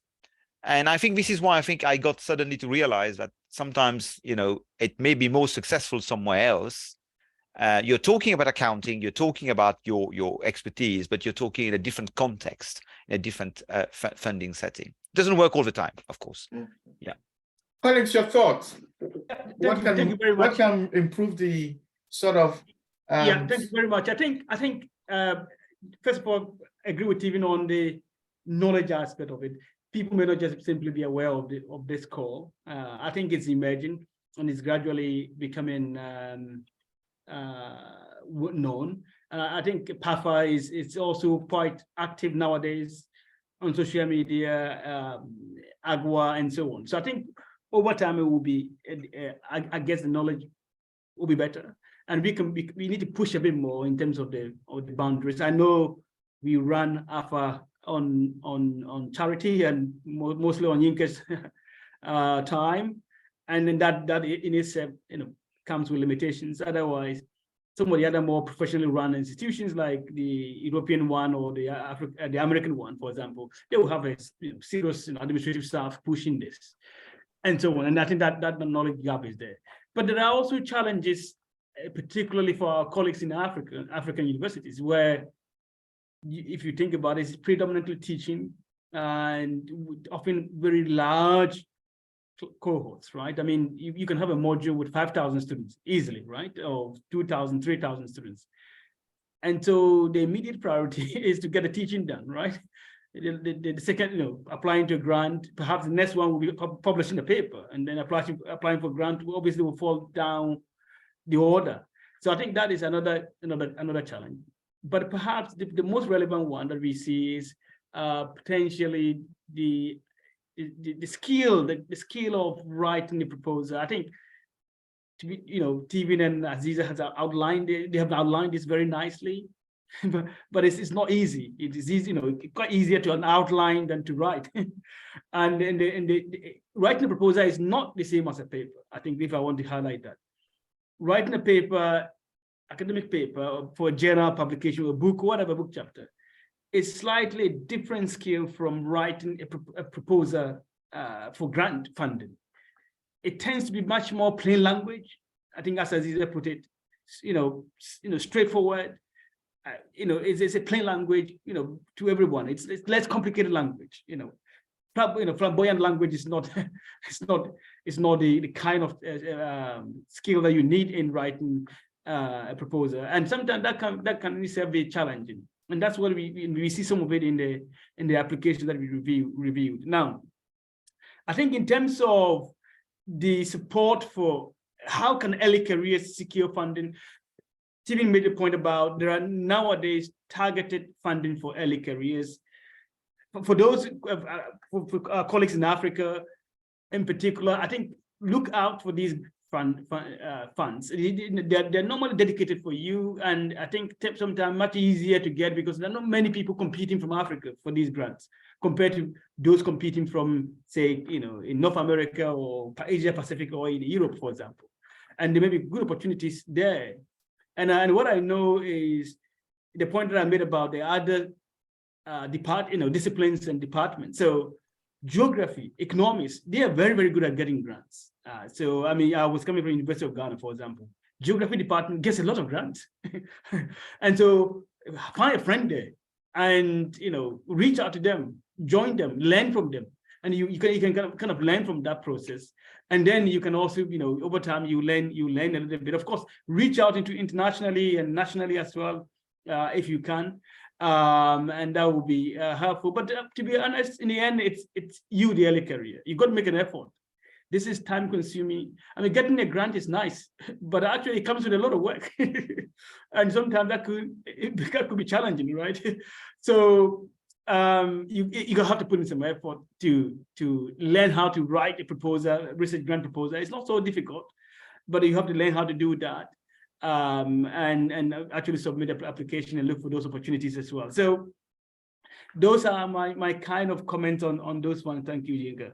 All right, thank you. I'll put another point before maybe I can throw in one poll, but one thing that may also be, I'm just sort of playing the devil's advocate here, is some universities, like Aziza said, the North American style approach and what we get here and in the UK, where KPIs for academics include at least demonstrating effort in trying to secure grants. Yeah. It may not be, and perhaps I'll throw a poll while you respond to this. I don't know how much of that is the case in African institutions. Do we think, and I'm happy for people in the room to kind of comment, is this common now to find universities in Africa demanding that at least people, in some ways demonstrate their effort in trying to get funding or even bring the funding opportunities closer to them? So it may not just be to the panelists here, but if you're in the room and you have an experience, do share with us. But I would like to hear your thoughts. I know Stephen, Aziza, and Collins, you all have widespread networks into other African institutions or other developing countries. What have you been seeing in what you do? Okay, I'm happy to go if that's okay. If okay, Inka, I think that's a very good point. To be honest, this is the biggest point, in my view, in terms of the African research landscape. And this is, in a sense, our first project, which is to improve research in its all forms in Africa, particularly within accounting and finance, but of course not exclusively. And I think the national research incentivization framework or assessment frameworks do not simply exist. The little that I know is South Africa. I know a little bit about the South African model, which is, they've got a research councils. I think Miriam and others are here, so I'm not the best to comment on that, but they've got a research councils. And they also have not necessarily a kind of a research assessment framework in the national one that might happen in the Australian model or the New Zealand model or UK model, but actually they have a kind of individual excellence where you can submit your portfolio and for it to be assessed, and you kind of rate it, as a top researcher, and you get funding with it. I've reviewed a couple of these kind of applications in the past. I've reviewed some of them. Other than that, I've not seen any African country, and certainly Ghana, where I come from, there is no national, there are not even research councils where you can apply for research grants. And therefore, these are not part in the KPIs. And in fact, I'll go back to say that we see improvement in African research publications, for example. If you know you're not sitting where you're supposed to, you better find your But place. generally, these, the quality, the issue now is the quality of these research publications, for example. I mean, I run the Cogent Business Management. No noise, though. You're finding it funny. Just hold on, You're hold finding on. Can you please mute who's if I you, did it. You can Thank you so okay, much. great. Thank you very much. Yeah, so you can see that we receive huge amounts of papers from Africa. And one of the reasons why I wanted to run that particular journal, which I set up, was to really provide a kind of a platform where you can publish some relatively fairly quality piece of work. But I believe that if there was a requirement, for example, to publish at a higher level before you can get promotion, and that kind of incentivized structure, which is the case in the UK for some in the UK. So generally, publications are classified from 4 to 0. 0 means it's really nothing there. The publication is, better not publish actually. 1 means it's a publication of national significance. It's okay. 2 means international significance. 3 means internationally excellent. 4 means it's a really a leading kind of publication. And generally, publishing in 2 or 1 or 0 doesn't count essentially. So it's only 3 and 4 that counts. And because of that, you will see that drives a lot of colleagues to pursue that and try to publish in 3 and 4 journals or publications. Let me put that way. Equally, there's some similar classification for generating impact, for example, working with companies and organizations within society rather than academic bodies and so on, academia. And similar incentivization around that, and linked to not just only linked to individual performance and individual progress and career progress, but also institutional performance. So institutions are ranked, right? So if you think about a good institution you've heard about, from Oxford to anybody, is competing in this space. Everybody trying to probably beat Oxford or Cambridge and say, well, you're better than them, you know what I mean? And so there is really a national incentive to do so, leading all the way to the individual, from departments and so on. All of these rankings, rates, subjects, department, all of that kind of stuff. This is systematically not available, unfortunately, in most African countries. And I think for me, this is the biggest change that could happen. But that's more political, right? I mean, that is, you have to have political incentive and structures to implement and that kind of structure. Now, the other system is where at the university level, which is the Chinese model, what I call the Chinese model or the Asian model. If you look at China, for example, they don't have a national system like the UK or Australia or New Zealand type, but every university has its own structure. At the moment, I have somebody from, I've got a student from, PhD student from visiting from me for a year from China, one of the top institutions from China. And she came with her own list of journals and the kind of place you can publish. And so on. And so the reason I'm citing the Chinese one is China is to become dominant. In fact, I think that in the next 10 years, they could potentially overtake a lot of countries, even including the US, in terms of quality of output coming out. And they have done this not from a national kind of policy framework, but an individual institutional level incentive. Again, this is also missing, unfortunately, in most African institutions, probably with the exception of the top institutions like those in Cairo or Cape Town or Stellenbosch or Ibadan or whatever that it might be. And so, this is a bit not so optimistic about this, but unfortunately, this structure, and let me add Mauritius, for example. So Mauritius is not, I know that TV is coming from a very tiny country, but it's quite outward looking, operating almost like, I mean, you know, I'm a student currently at Mauritius University, and it's the same as, I can't see any difference between us and Mauritius University. It's the same. Everything is the same, which are quite strange, interesting. But I have been a student at the University of Ghana for example. It's totally different.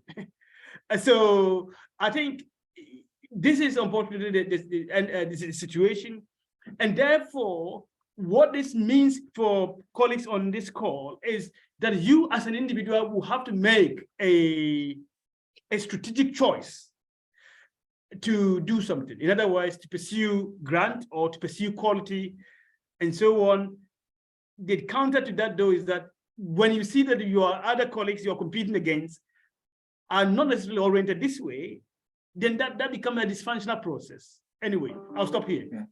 Thank you. Thank you. And I think I'll give Aziza and Steven time to sort of talk on that while I launch a poll.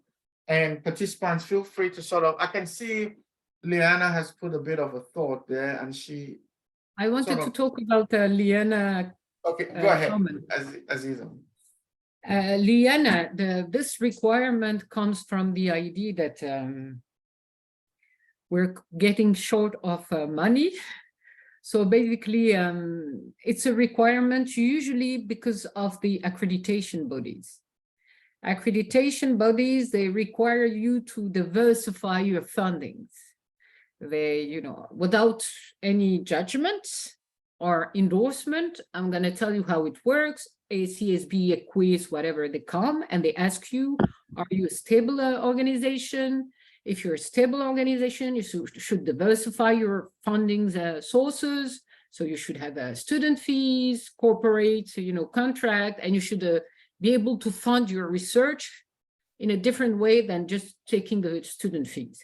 So because of this pressure, we have a pressure on asking, you know, outside grants, and it becomes, you know, institutionalized through the promotion criteria. What I do think is there's two pressure that will come to, you know, kind of stress this requirement is first, I don't know if it's South Africa's university are full of money, but when you get, you know, short of money, you start to ask people to find fundings outside. And second, if you go through accreditation, not just, you know, it's not like we get accredited and we do that. It's like a long-lasting pressure. Accreditation body, they first come, they look at some element, procedures, standards, and then they come back and then they ask you for the fundings. Then they come back, they ask you for diversity, and then etc.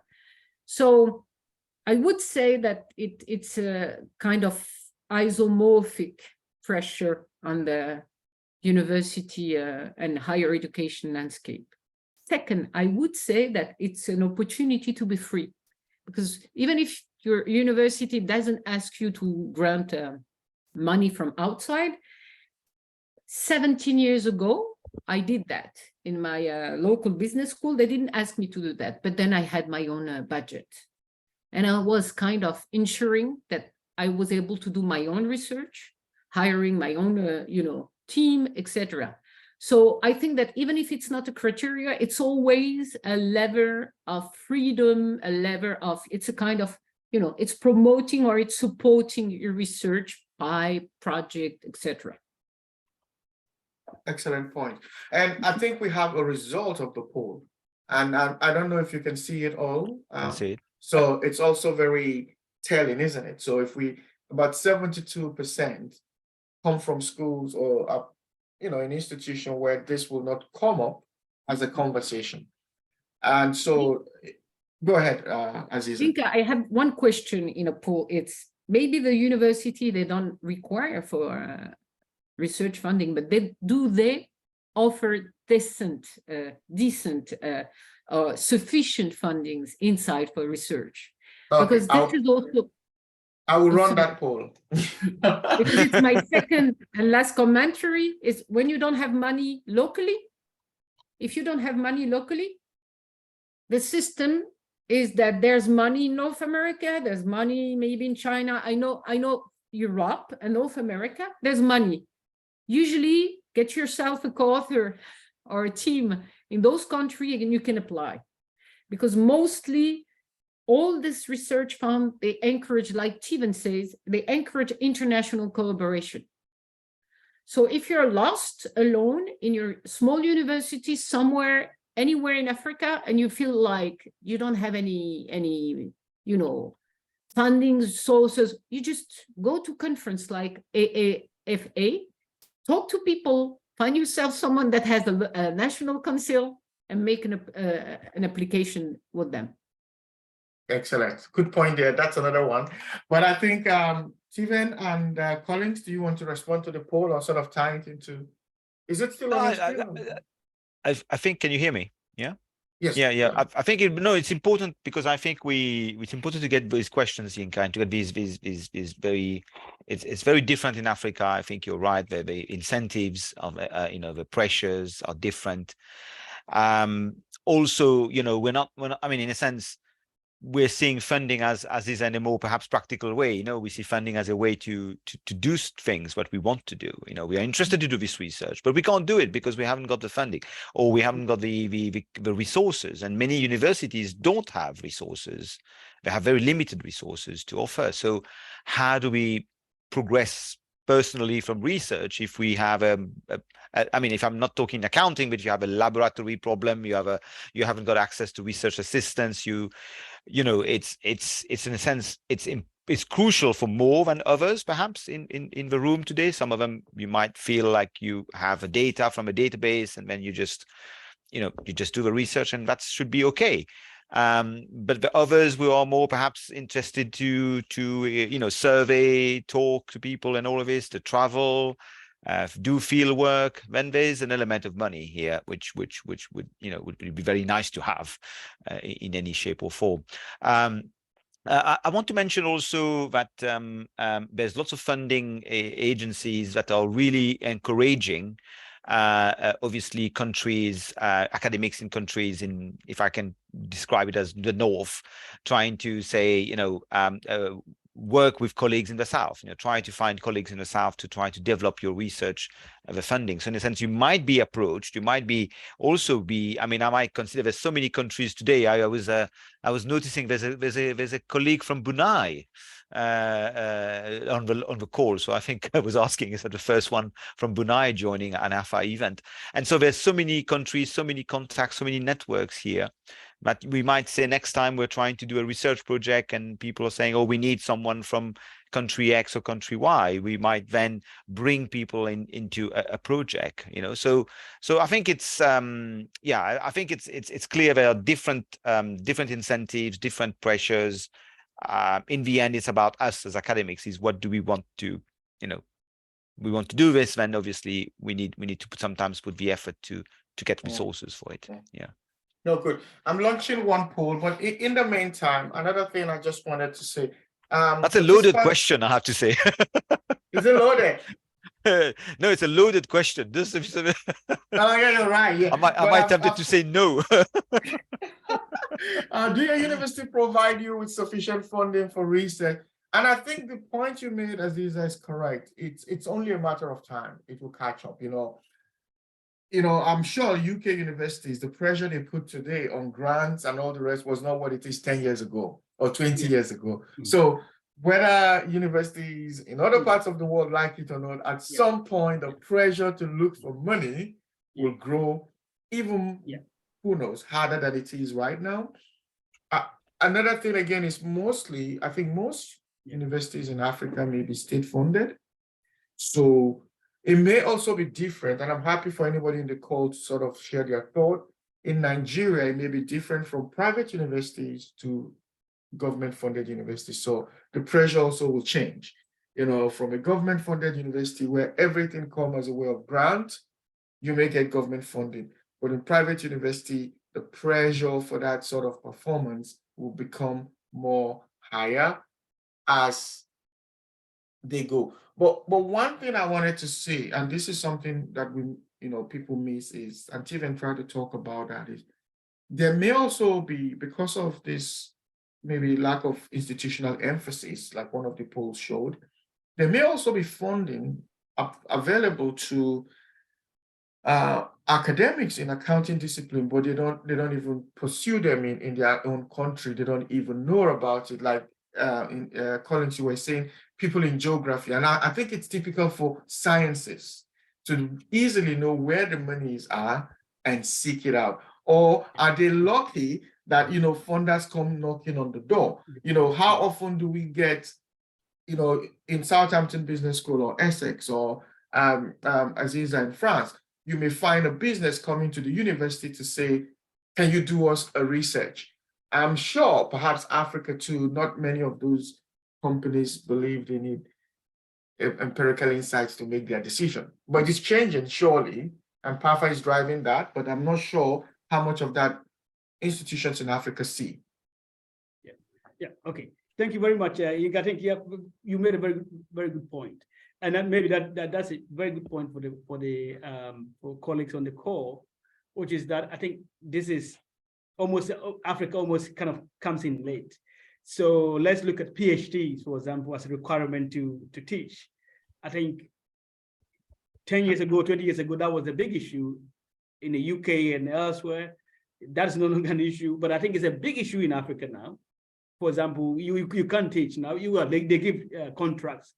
I know in Ghana, for example, they offer you assistant something, and then you have to secure your PhD within a certain number of years, quite often 5 years, 3 years, and so on. I think that there will be a natural progression from that, as Yinka is talking about, to higher quality publications. I think, in my view, that would be the next potential step. Higher quality publication. I think a good number of countries, for example, Egypt, the North African countries, generally Egypt, Tunisia, Morocco, Algeria, and all of that, plus South Africa, Ghana, Nigeria, and so on. You can see the activity in terms of public publishing. I think the quality is not there, honestly speaking, the quality is not there. So I can see the next natural step will be that you require some quality of output to be able to be promoted, and then people will naturally do it. This is the point that I always make. You have, in terms of training, you don't have any differences between an academic who came to UK. So, for example, I came to UK and studied. If I had gone to Ghana, my behavior would have been totally different from staying here because of the system, the structures. So it's not about ability, in my view. It's not about ability. It's just the incentives and the system, the structures to do this. And as you can see, just as I finished talking, a number of colleagues saying, well, grant is not a requirement for promotion. So if it's not a requirement, why would anyone really waste their time on this when they can, for example, do other things, teach part-time and generate income to support themselves and so on. So I think that's a big message. So probably if you're planning to remain in academia, or now or in the future, it's imperative on you as an individual to make a strategic choice that you learn and gain these skills.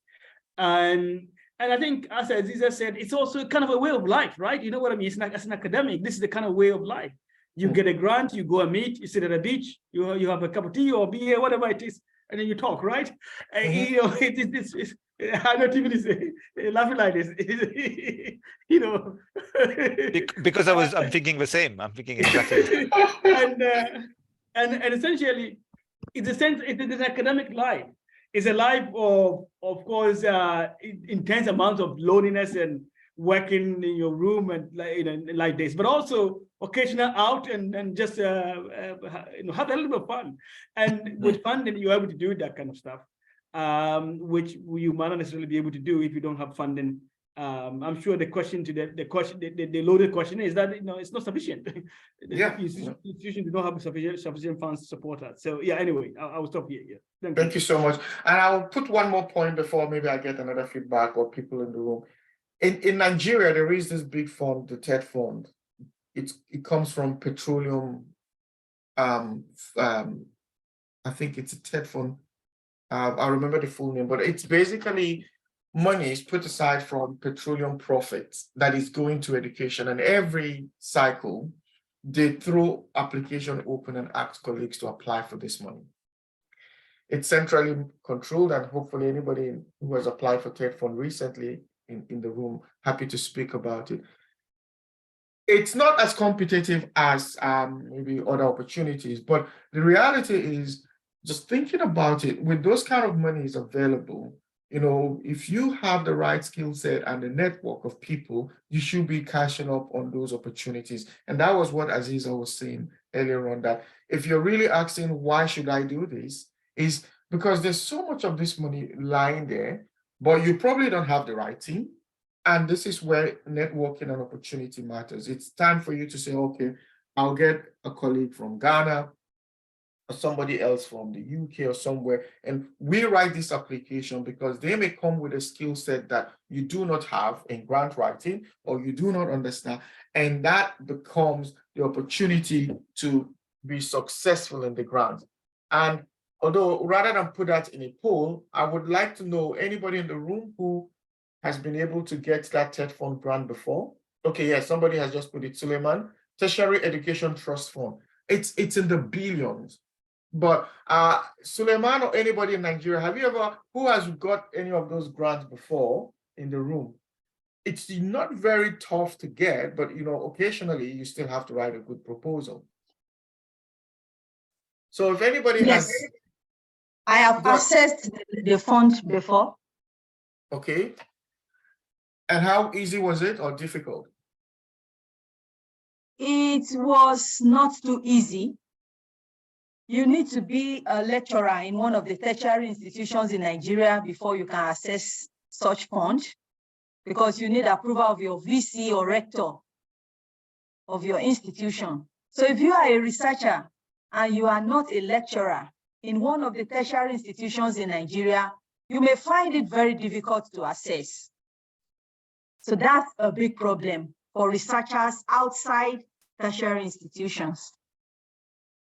Right. Yemisi, thanks for that. What institution are you? But I suppose most of our colleagues will be, and that we put that requirement also in the ACAFRI funding. I think it's traditional that one of the applicants or the main applicant must be affiliated to an institution. So it may not be that much of a burdensome requirement, but happy to hear thoughts. Ijoma, you've assessed the fund before. Can you tell us about your thoughts?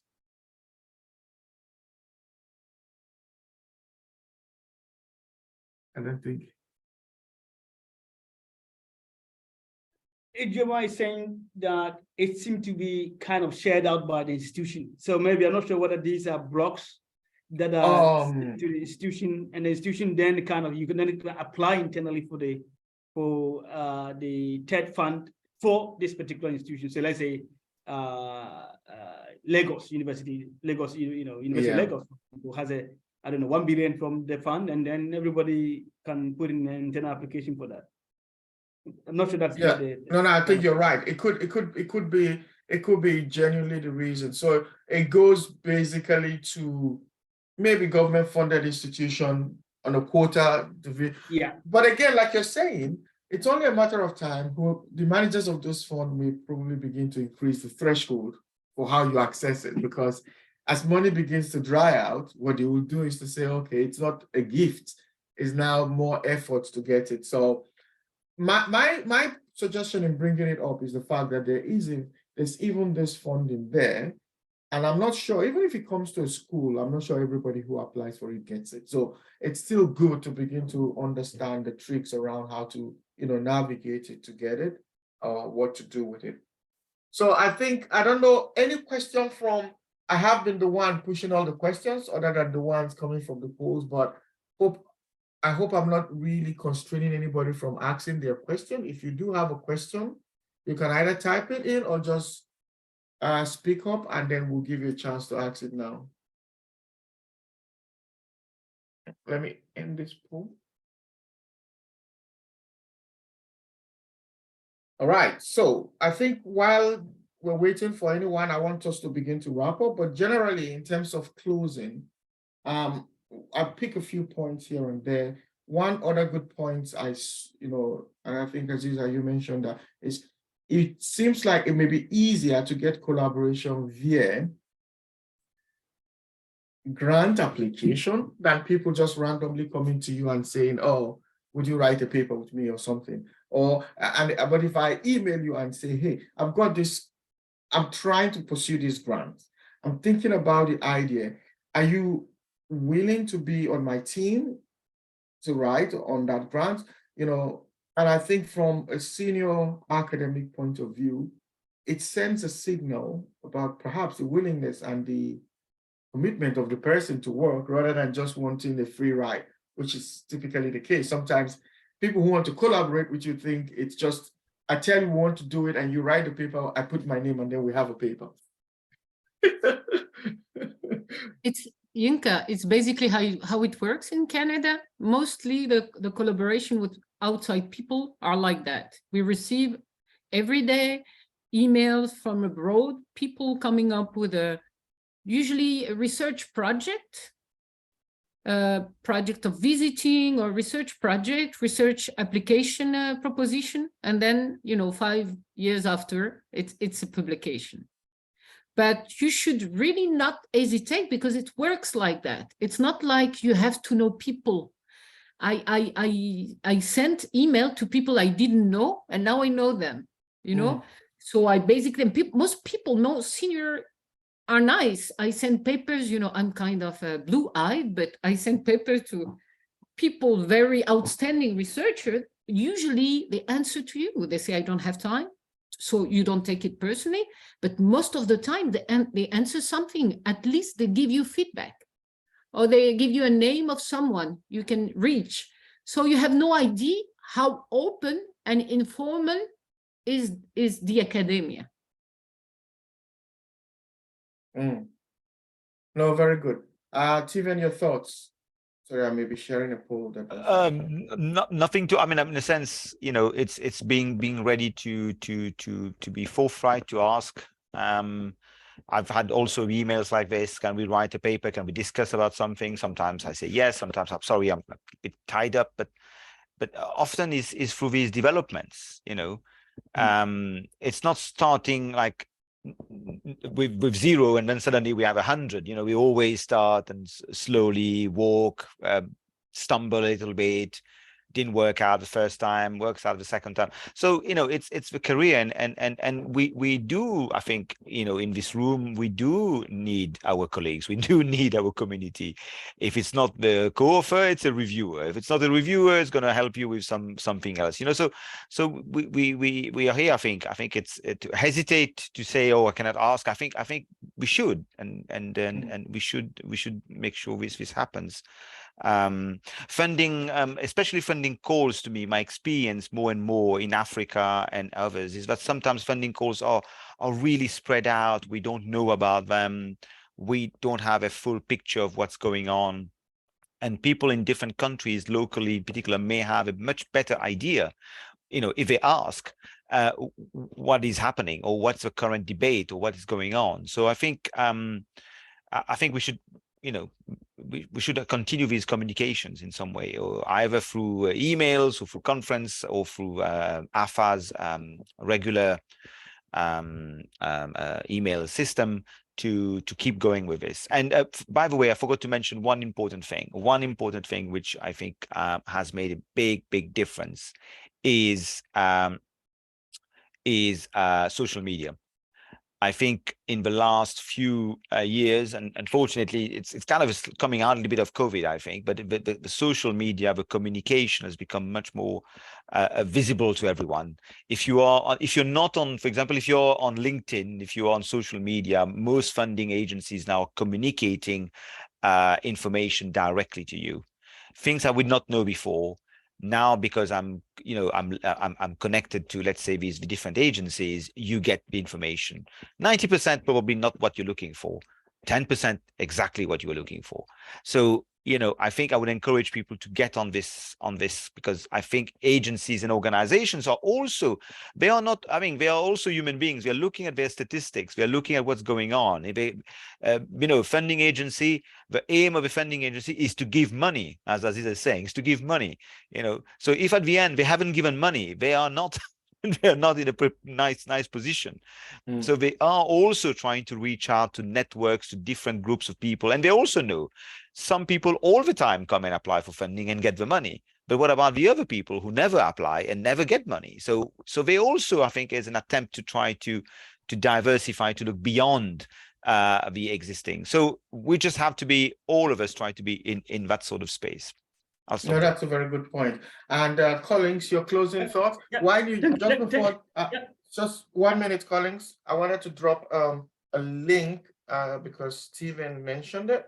For those of you on the call, this is the AAFA link, and it's good to just, jump on the website. Some of the information you may be hearing here will always be there, and we'll put more resources to know when calls for the ACAFRI project and other things that may be of value to you will be coming up. So I just thought I'd drop that now while it's still hot in the air. Collins, your thoughts? Thank you very much. I think just to two things. The first one is repetition of what Aziza and Steven delivered earlier on. Have the right topic, write it clearly, clear proposal with a clear target in terms of the funding, the funder, the topic, and so on. Highlight your relevant experience and submit, follow all the criteria and all of that process, the process, as Stephen put it also, the process, follow that in terms of funding when you're applying for funding. But the second point is, obviously in Ghana, certainly, but potentially also in Nigeria, is who knows you, right? Who knows you is important. I think you all understand that in Nigeria and Ghana in particular, because nothing happens unless somebody knows you. Not that you know somebody, but somebody must know you. In academia, the way this works is through collaboration. And that is what Aziza was talking about. And I think it would be good to perhaps maybe start from funding. That is more important. I personally do get a lot of requests. Can you work together? Almost quite regularly, I would say. But it's not, doesn't work like this. It's very difficult to just work out of the blue with somebody like this. But perhaps if you start with, here is some sort of a grant application, and I want to apply, can we work together? I'm happy to work with you on that, and something like this.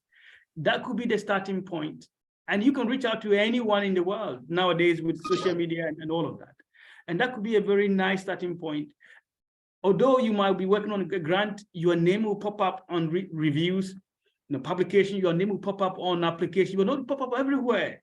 And opportunities, so opens a whole door of opportunities. And that is how you get into the network, because the network will never know you unless you're in the network.